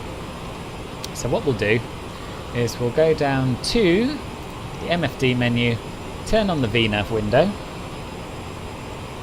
We'll switch this to direct intercept, which will give us an idea of our descent rates between the different waypoints.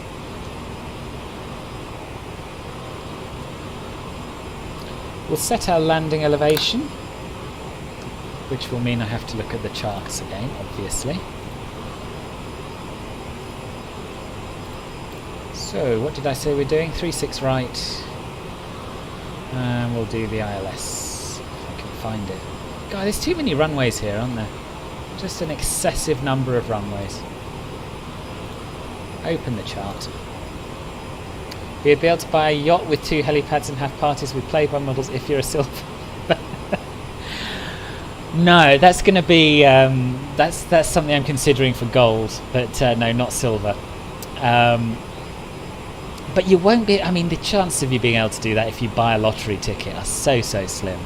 You're better off accepting that you're not destined to be a millionaire, but that you can afford to buy a good time with Club Filbert Silver membership.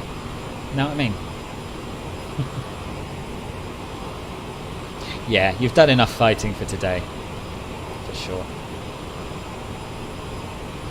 What was I looking at? Landing elevation. 580. Yeah, 580. So, we'll pop out this little window here. And basically undo all of that good work we did by spending forever scrolling the little wheel.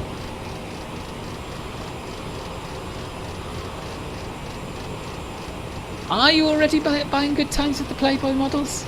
If you are, then you can definitely afford Club Filbert Silver as well. But I think you're buying you're buying a 1 in several million chance of a good time with the Playboy model. That's what I think is going to happen. What's my opinion about World Update 4? I haven't actually had a good look around France, to be honest. So I don't, or Benelux. I went to one airport,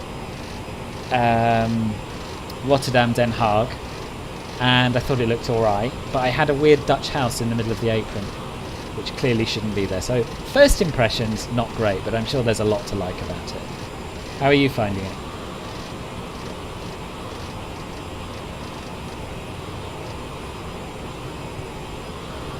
He's talking about if he wins the lottery, Satira.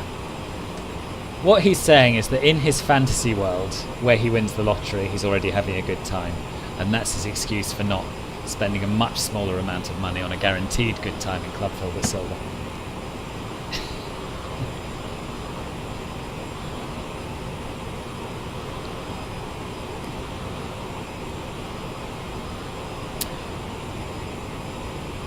I'll let you explain, Christopher.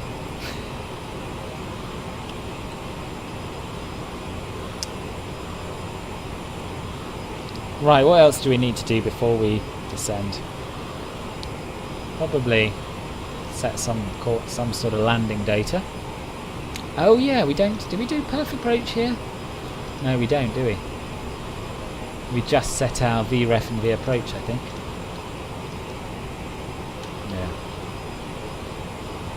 Dallas Fort Worth gets insane during arrival base. 3 aircraft on parallel ILSs with an aircraft 3 miles. Oof. That is crazy. That is crazy. I knew it was a busy airport. I didn't know it was that busy. Duarte, no worries. Thank you for popping by. Okay, so let's go to performance. And we'll set all of our landing speeds. VREF is 140. It's always 140, you know? Crazy. Thank you. I'll do my best to give you something worth watching in the replay. They should, Kirill. This is another reason why Twitch is better. 1 click and you're done, more or less. But thank you for joining, and I would expect an upgrade notification, but we haven't had one. So what we'll do instead is replay the notification when you first became a member.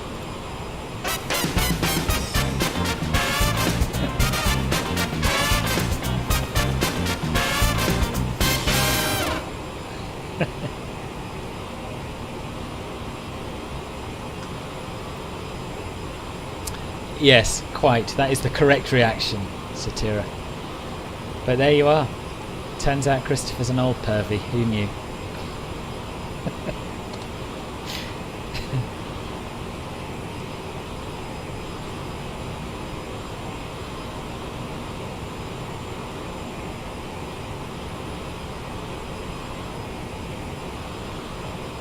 So, what else do I need to do? We'll set a lower altitude. So, still no ATC online, I don't think. Let's just double check.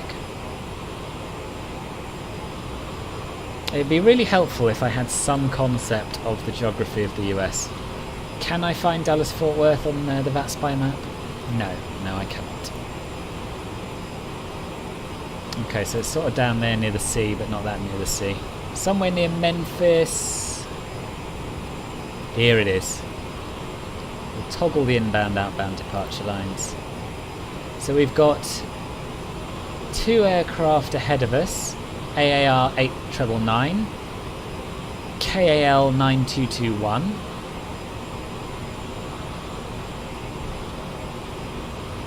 Also San Francisco to Dallas. So we're sort of third, but we're not too close to anything, so it should all be fine. And certainly no ATC on. So we'll just set our glide slope intercept altitude, I think. And what's that going to be when it's at home?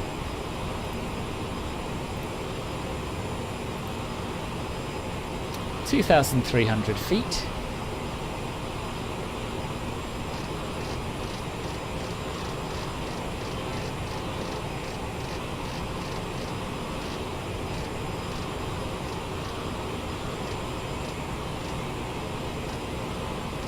There we are, that's that done.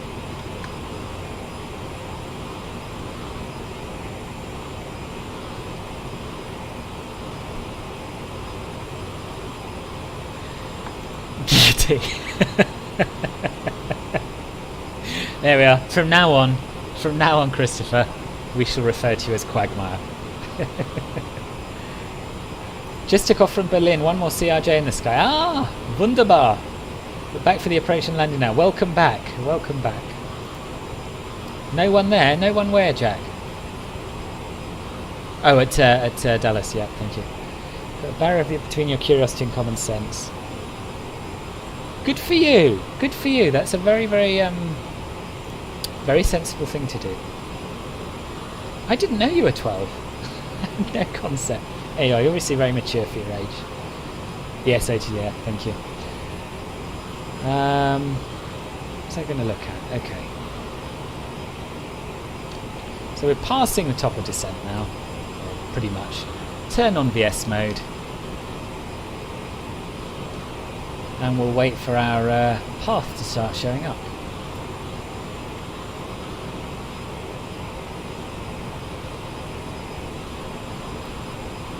Might reduce the range a tiny bit.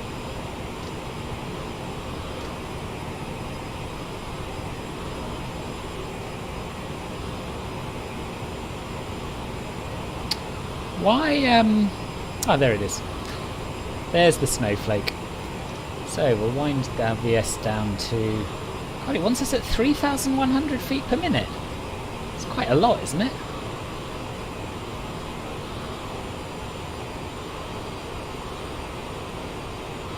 Matthew, do you ever descend at 3,100 feet per minute?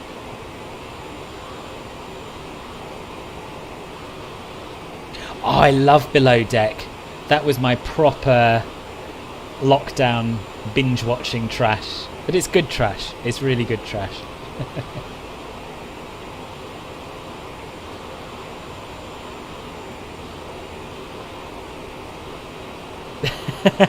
Welcome back, Clement.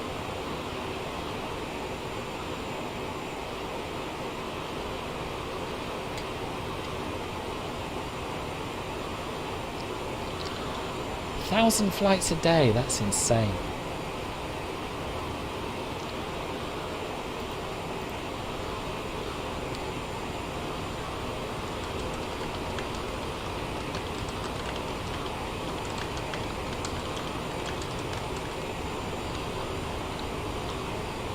.5-degree flight path angle with a strong tailwind sounds right. Okay, good.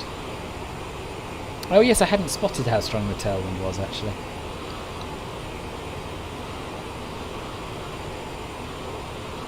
You're gonna leave? Okie dokie. See you later, Clement.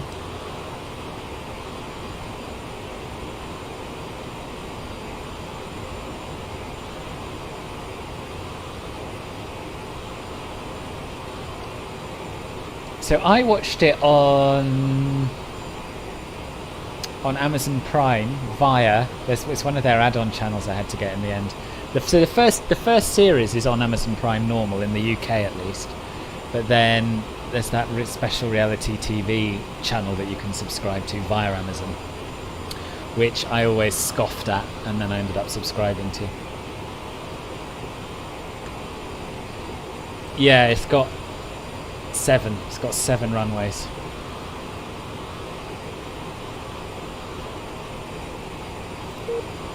So I've watched all of them now, Jack, except for Below Deck Sailing Yacht, which I started, but I just couldn't get into in the same way. I don't know why. The red one was on TV though, is it? Yeah.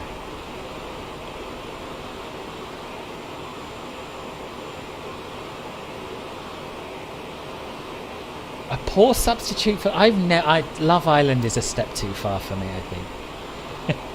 I've never watched it.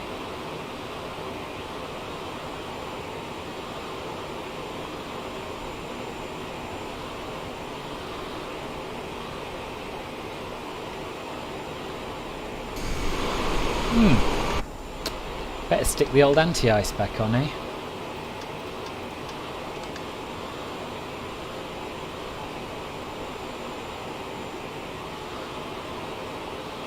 There is a sailing yacht version of Below Deck. Yep. Yep. Whole new captain. Some familiar faces in the crew, but largely all new people. And I think that was the issue. Ooh! A prodigy! Thank you very, very much indeed for the very, very generous donation. That's really kind of you. Thanks a lot.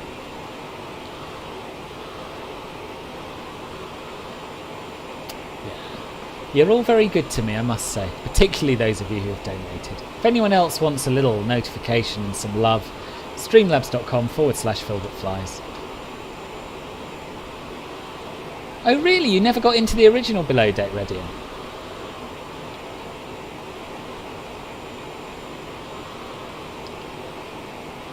Yeah, that is an impressive design. Got to commit, the sailing one is just as nuts as the one. I will. To be fair, I only started it because I have quite a lot of downtime at work, and Amazon is is the only streaming service that is not blocked on my work's network. So I was able to watch it, and then I just watched them one after the other, and got a bit obsessed.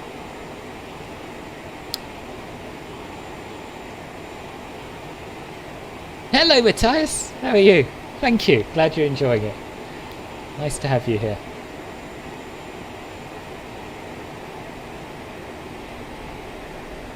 Below deck. So it's a documentary is a little strong, actually. I was going to say documentary. It's a reality TV series about the crew of a charter yacht.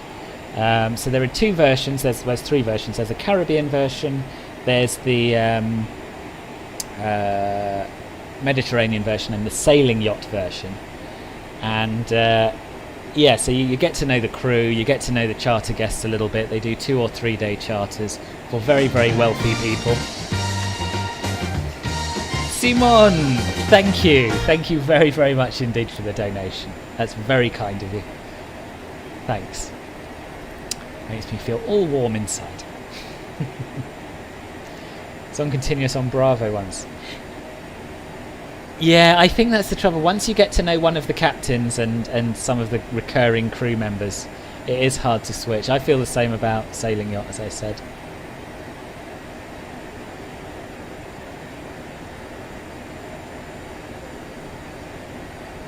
Yeah, me too. I'd like a bit more yachting, a bit less bickering.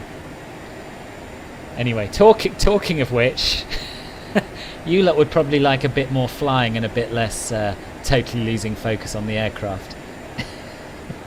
To talk about below deck. Getting a little low here. Not too low, but a little low. So, go back to the VNav page because I have forgotten.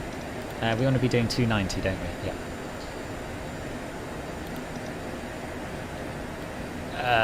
So we'll switch over from Mac.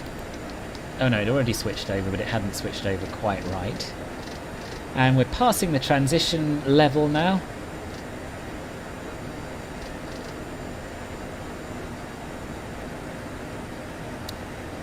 Just get my speed sorted out, and then we'll set the local altimeter setting.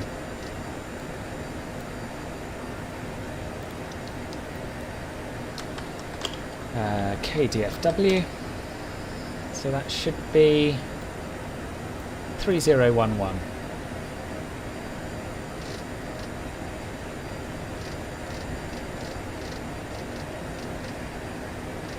Yeah, 3011 set.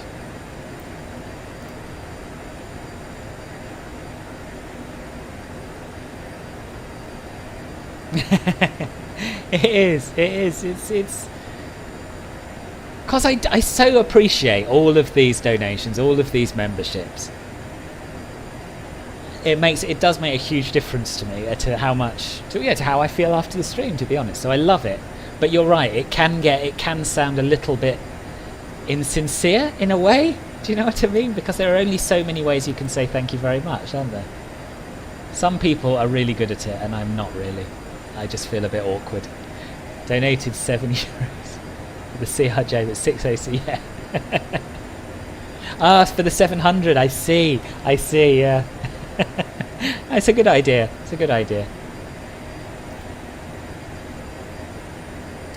Quite lucky to be able to miss and avoid Les Marseillais versus something, or... What's that? I've never heard of them. Nice, have fun, Kami. 550 should follow when we're in the CRJ 50. Does it not let you choose your currency?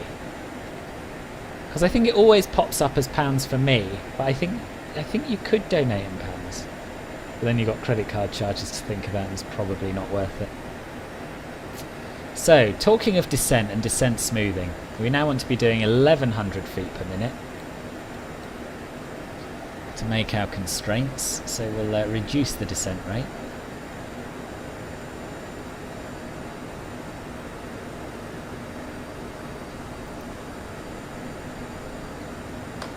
Off the top of my head, what liveries come with the CRJ?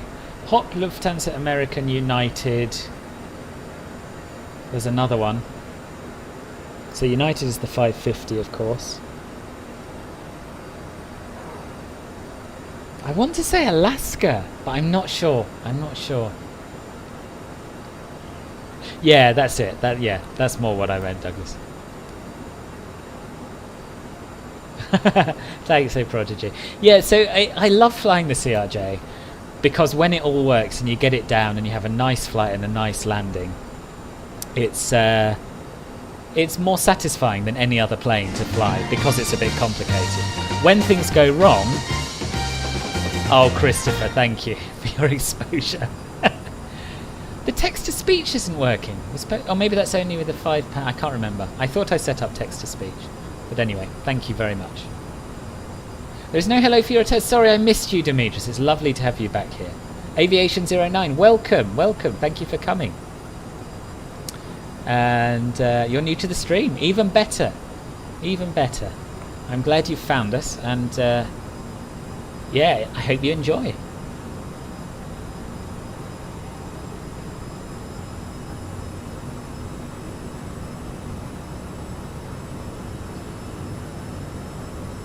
I tell you what, I've been a little bit naughty with my speeds here. Been a little bit naughty. I totally forgot that there were speed constraints on this star.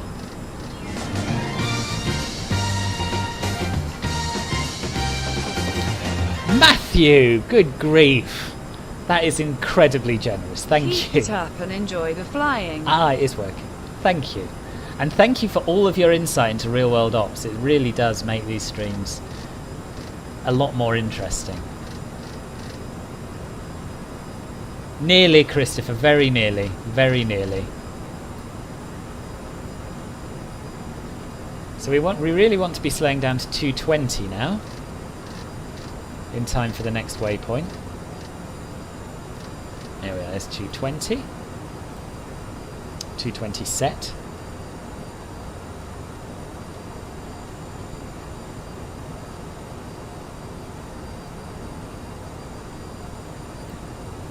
And we're going to stop our descent. So we're being a little bit naughty here. Glad there's no ATC online. We want to be at 11,000 feet at the next waypoint. And I was just merrily barreling on down.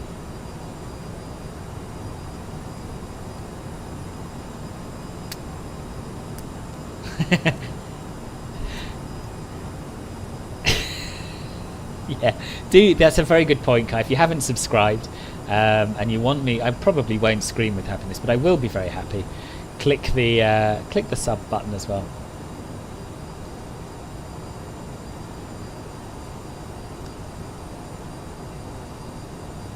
Yeah, I know what you mean, Simon.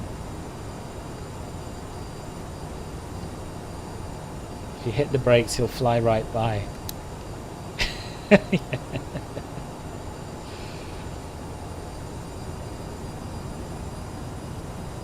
Right, what comes next? All busy with this. So we want to be at 200 by the time we get to our... Well, we probably want to be at 200 by EUEWL, I think. But we'll just take things nice and slow. Of course, I should point out, there's the blooming airport right in front of us. I'm loving the watercolours here. It's nice. Yeah, there's Dallas Fort Worth. So we're going to be landing on this runway here. This one. No, it's not the easiest of arrivals. It's not. It's not. But I'm sure it'll all go well. I think what we'll do is we'll give ourselves a really long final. We can start down again now. At about 1,000 feet per minute.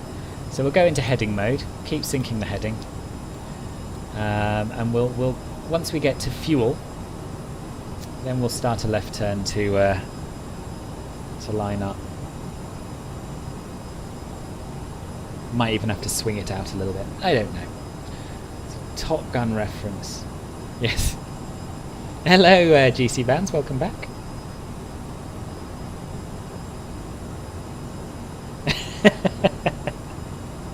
I know, Douglas. I know. I think there's probably only one person in the world who cares more about this landing going well and everything working properly than me, and it's probably Matthias.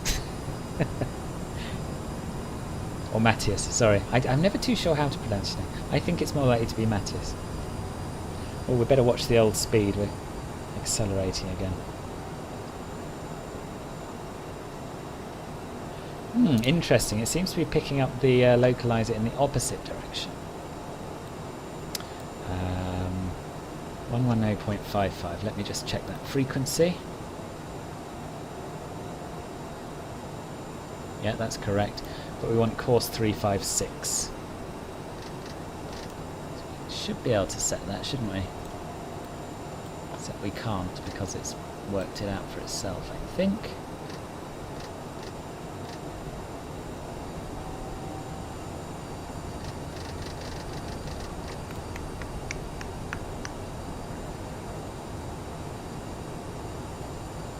Yeah.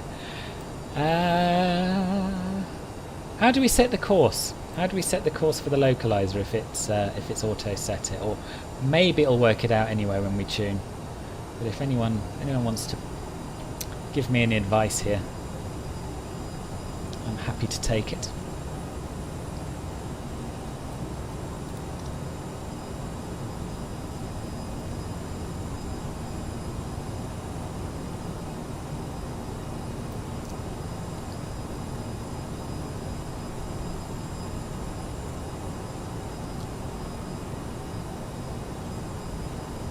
Same frequency to both. Yeah, in real life it's switched by a literal switch in the control tower.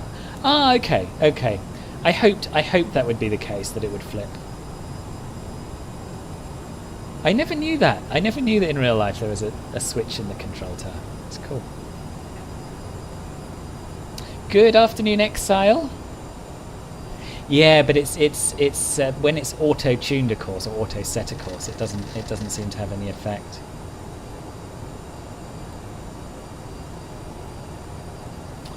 Hey Project, great plane. It's true, it is a great plane. Yeah, it is.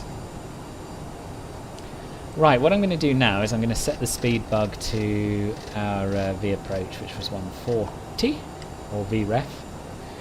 Yeah, VREF's 140, so we'll set it to VREF plus 5, I guess, 145.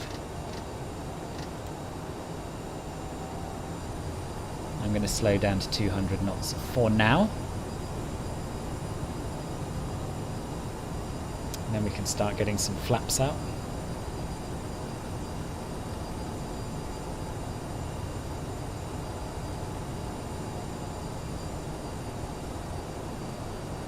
Ah, right. I just need to top up my vape for this approach, I feel.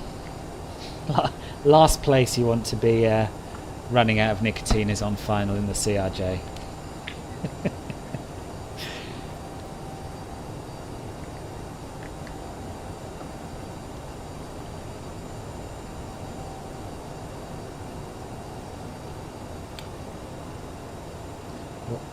Looking forward to taking the CRJ up in the skies of Africa. Yes! Me too, Odingo. So for those of you who don't know what that reference is to, it's to the exclusive Club Filbert Silver members live stream, which is happening tomorrow. And a few of us are flying together. We're going to get flaps 1 out for now.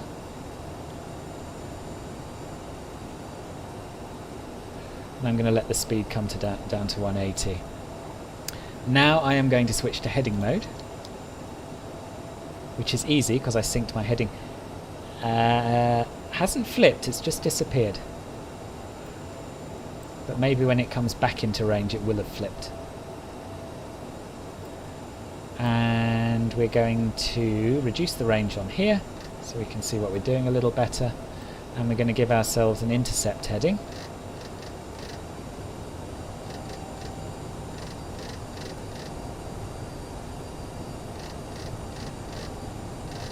Which, to be fair, is pretty much where the nav course would have taken us. But I think that turn would have been a bit tight and it would have worried me. Should be an update in the next 10 days. Oh, awesome! It sorts out a lot. I think the bloody throttle is now stable. Good. Good. And, oh, right, the glide slope thing. Awesome. Awesome.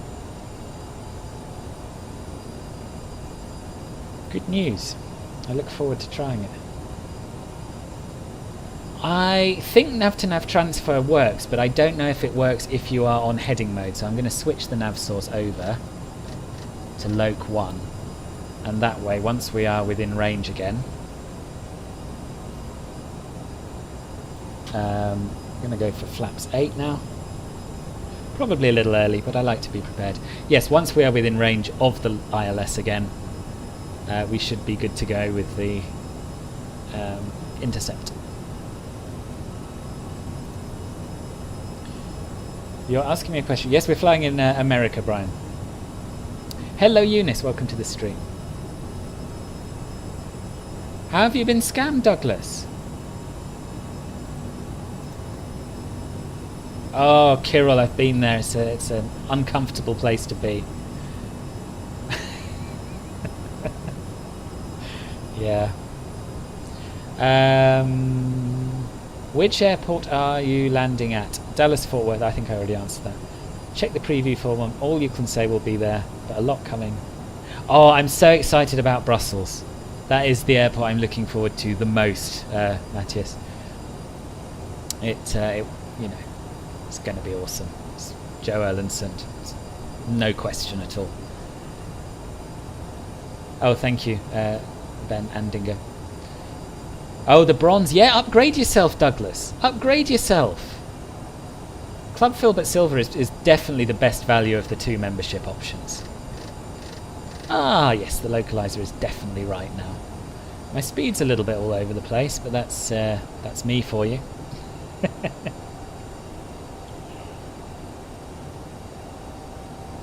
Yeah. Yeah. Although, if I'm looking at the chat, at least I have an excuse for messing up the landing. The chat goes silent. It's just me. So, yeah, there we are. We're definitely on a good intercept course now. And once it starts to move, we'll hit approach mode.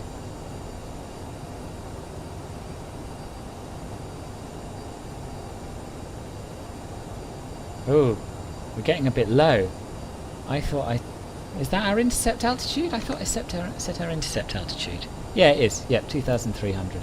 We're just at it a little early, but that's fine. Don't worry. Better too early than traffic too late. 9221 now, cross runway 36 right via taxi code 50 kilo. Alright, what are we doing? Land 36 right, okay. Approach mode.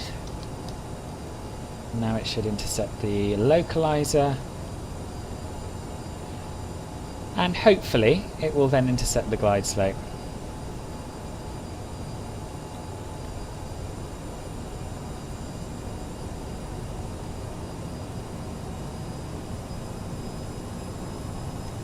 Go to flaps 20 now.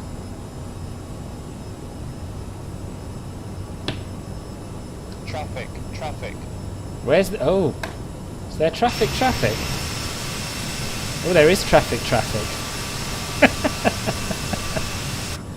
Oh dear. Fort Worth traffic, SkyWest 3111, 10 mile final, runway 36 right. Keep an eye on the speed, yes, thank you, yes, you're right, it's getting a little fast. Do my best, Kai, I'll do my best. Right, glide slope is now within range.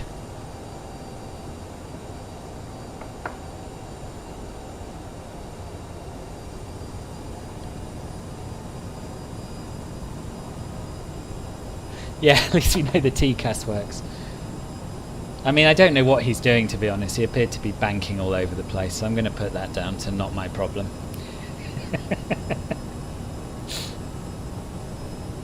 See, this is why I need some decent throttles, because it would be much, much easier for me to keep the speed correct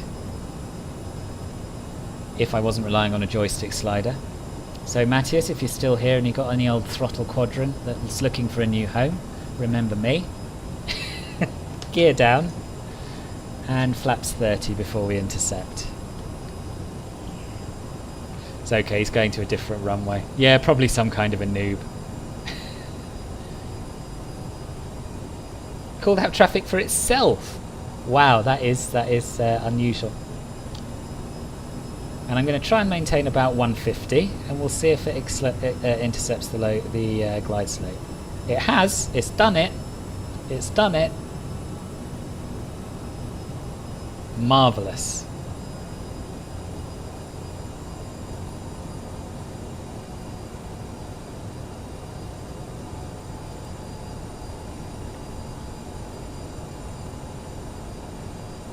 So before we get to 1500 feet, we want to have flaps 40 out. And VREF plus half the gust speed, but I'm just going to go with VREF plus 5 because I don't like getting too slow. VATSIM shows him right in front of me. He's on a parallel, it's fine, it's all good. Everyone stay calm, it's all going to be absolutely fine. Hello Rodrigo. Okay, let's get out flaps 40 now.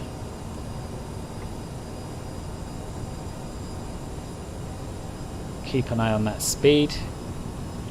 1,000.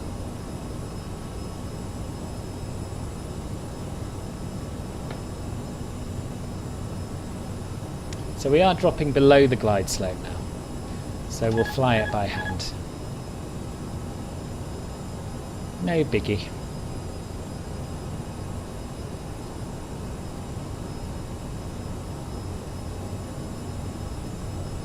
Yeah, you're probably right, Christopher. You're probably right.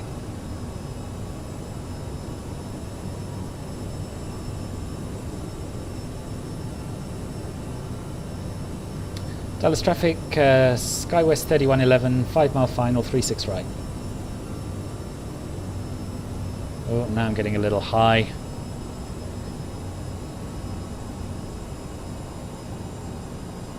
My speed management is really the thing that lets me down the most in this plane, I think. 500. 400.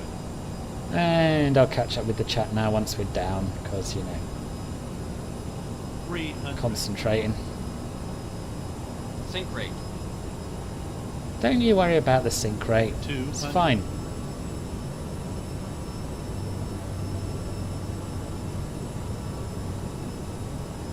$100. 50. 40. 30. And just the 20. tiniest of flares. 10.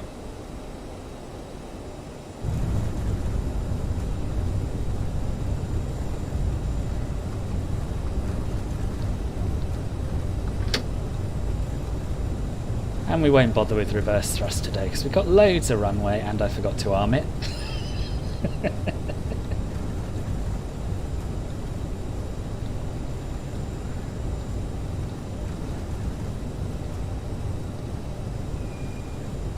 And we'll take this high speed exit here.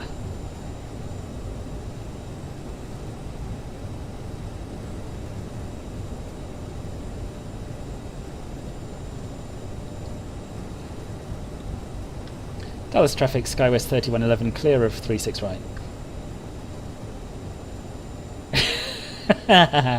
Fly the cabin crew for saying brace break. Oh, thank you, thank you. I'm pretty pleased with that, truth be told. Pretty pleased. Just going to hold here, because I can't really remember either where we're going, or what should happen next with the plane. So we won't bother with the before landing checklist, too late for that. That's right, we'll sort out our lights. So, landing lights off. Just right. Let's pretend we needed to do that. Strobe light off. Probe heat off.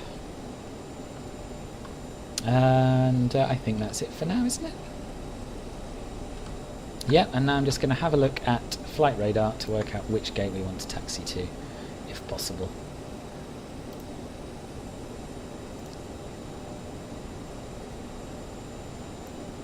Thank you, Kirill. Totally never forgotten to arm the thrust reverse in the real plane before. Once again, you make me feel much better. Now, if I remember rightly, I do know where this flight tends to end up, but flight radar isn't showing me. Let me just check American 3111 on flight. Gate E35. E35. Taxi chart.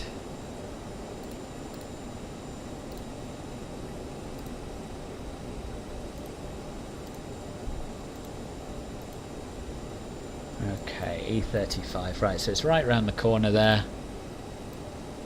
6 right. Oh no, we want to... Okay, I know where we want to go. It's the other way. So we want to turn right onto Golf, left onto Bravo. Let's do it. Yeah, ground power is always available on the ground in this one.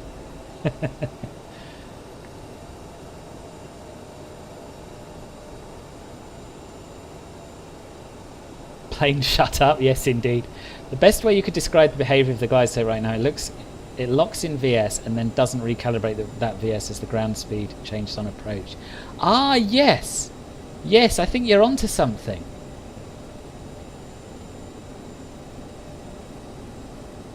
You'll drop me a mail. Oh, thank you, Matthias. I look forward to receiving that, if you're still here.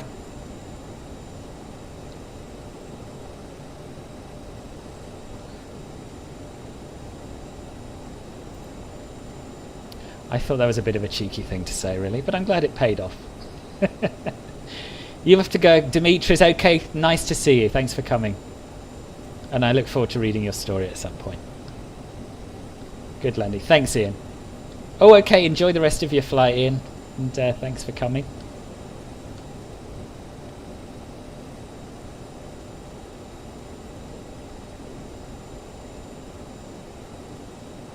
This airport is nice, actually, isn't it?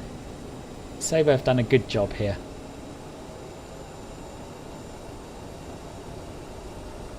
I think the ground pass stays if you don't manually remove it using the FB. Ah, you could be right. You could be right, Simon, actually. Yeah.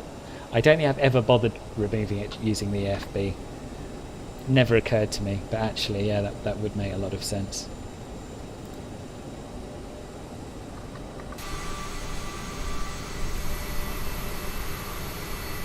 Sitira, you have an amazing week too. Yeah, hope to see you tomorrow. Yeah, absolutely. And thanks for coming with. Dabney, it's Aerosoft. There should be, if I remember to put it in, a link in the video description.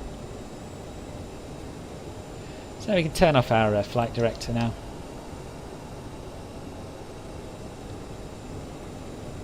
You run all your landing performance without it, so you never need it. Ah, okay. Very sensible. I feel reassured as well.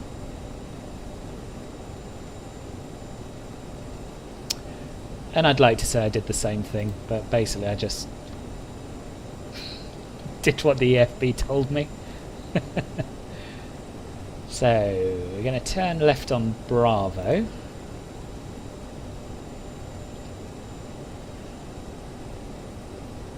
Is there a giveaway? Not today, Faisal, but there will be one coming up. I'm going to be giving away a copy, or possibly more than one copy, of AU Scene's Airs Rock. They contacted me about that, so I'll definitely be doing one fairly soon. Maybe this coming week, maybe a little bit after, but it will happen.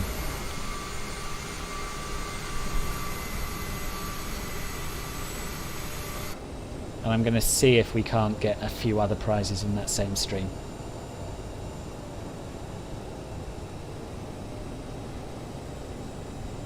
I'm sure they will, Consequator, yeah. Matthias was talking about it earlier. What's coming. And it all sounds very promising. Do I feel that this CRJ700 is more refined than the CJ4 modded? Ooh. Define refined. I would say it feels, when you're flying it, it feels better than flying the CJ4 to me. The systems, probably not, I don't know, there's more to it, there's a lot more systems depth to it, but they're probably not quite as perfect as the CJ4. But overall, as an aircraft, if you take into account everything, the sounds, the visuals, the systems depth, it's certainly, yeah, more refined. I'm going to say it is more refined. Jack, no worries. Thank you for coming by. Much appreciated. And I'll see you soon, I hope. I know, Christopher, I know. That's why I haven't done one for ages. Because sometimes it's nice to have people who are coming to the stream because they just want to watch you fly and have a chat rather than because they want to win stuff. Do you know what I mean? Further along in development. Oh yes, definitely. Definitely. There's a lot more to it. What happened? We landed.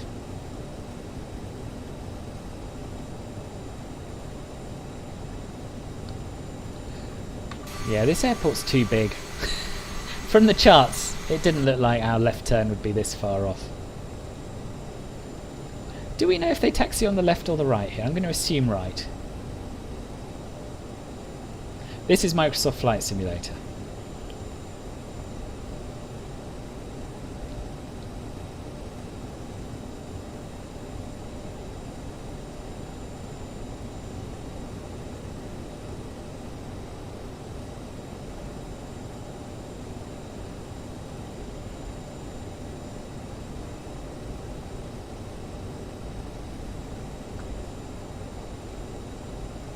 I'm still trying to use the P3D keys. Matthias, you're joking! Really? That's incredible! That's incredible. Thank you so much. That has made my day. You're a very kind man. And I'm not wanting to push my luck here at all. But I am in the market for some rudder pedals. So I don't know if you could maybe do me a little discount on a set of rudder pedals as well. That would be great, because I'm still just using the twist axis of my joystick, and I feel that's not befitting of a streamer, really. A goes west to east, B goes east to west. Good, we're on the right one then.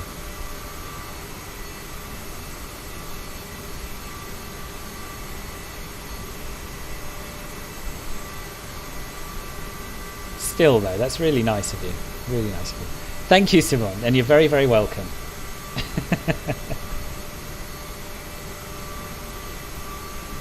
I'm not sure you've actually got my address, Matt. Oh, you probably have. No stock of those. Okay, no worries.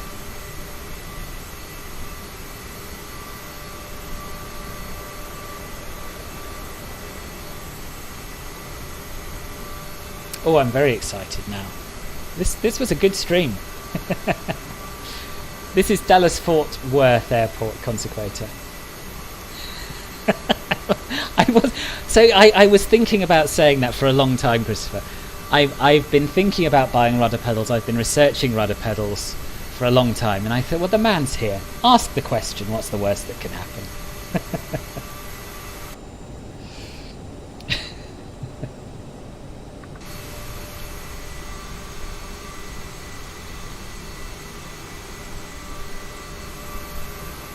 Yeah, I agree. When you're flying it and you're taxiing it, it feels like if you're flying a real plane.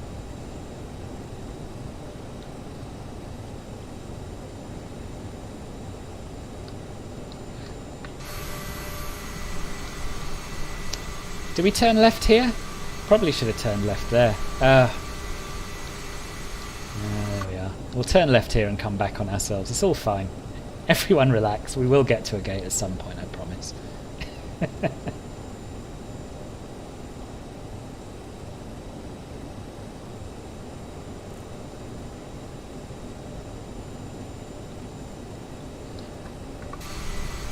Well, it works both ways. CRJ launch week was the most successful week ever for my channel by quite a big margin. So yeah, certainly been mutually beneficial doing all of that.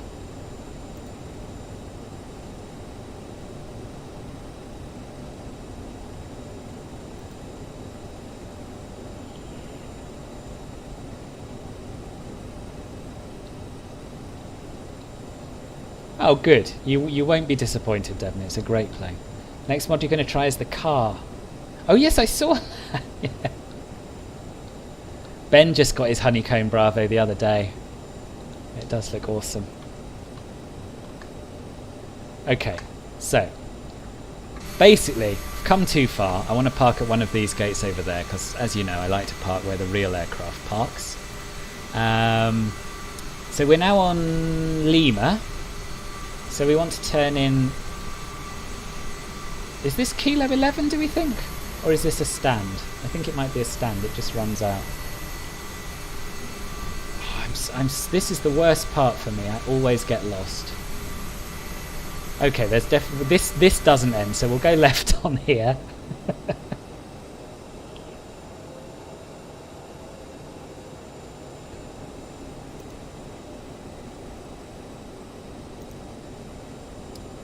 Right, let me concentrate on where I'm blooming going. So yeah, we're definitely going to turn left here. Excuse my phone, that's a group message. And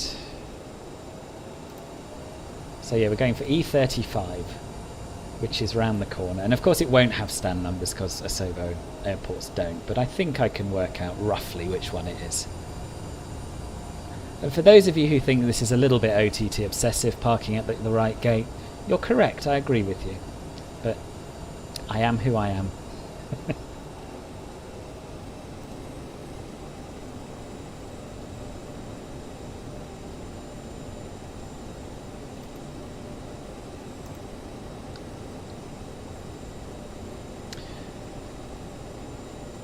Is there in the meantime? Yeah, there is. There is. So I hear. I've not tried it. This is Dallas-Fort Worth Airport, Brian. Can go in anywhere. Those are what we call spots. Basically holding points for entering and exiting the ramp. Ah, interesting. Thank you.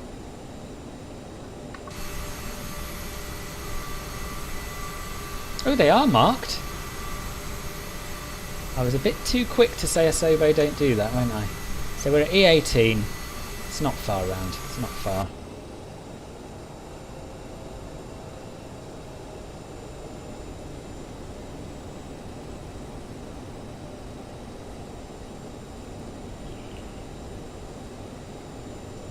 A non-neurotic filbert is not a filbert to have. Yes, that's one way of putting it. 31. Of course, the reality is this flight is probably, over the course of the time it's been flying, parked at every single one of these gates, but never mind. 32.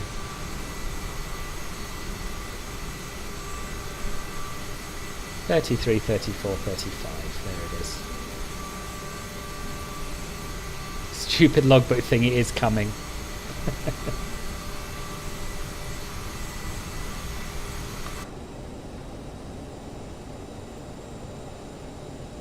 So, should be the next one.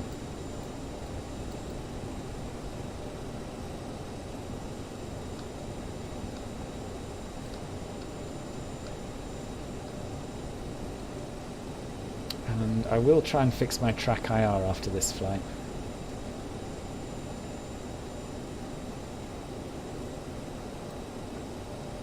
Here we have it.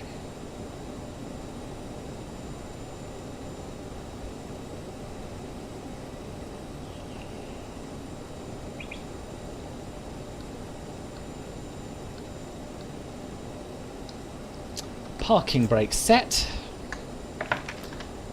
And where are my notes on shutting down? I don't have any notes on shutting down. Basically, turn all the things off. So, we have ground power available, so we don't need the APU. We'll assume that's switched on. Turn off the anti-ice. Probe heat should already be off. Fuel pumps off, beacon off, nose wheel steering off.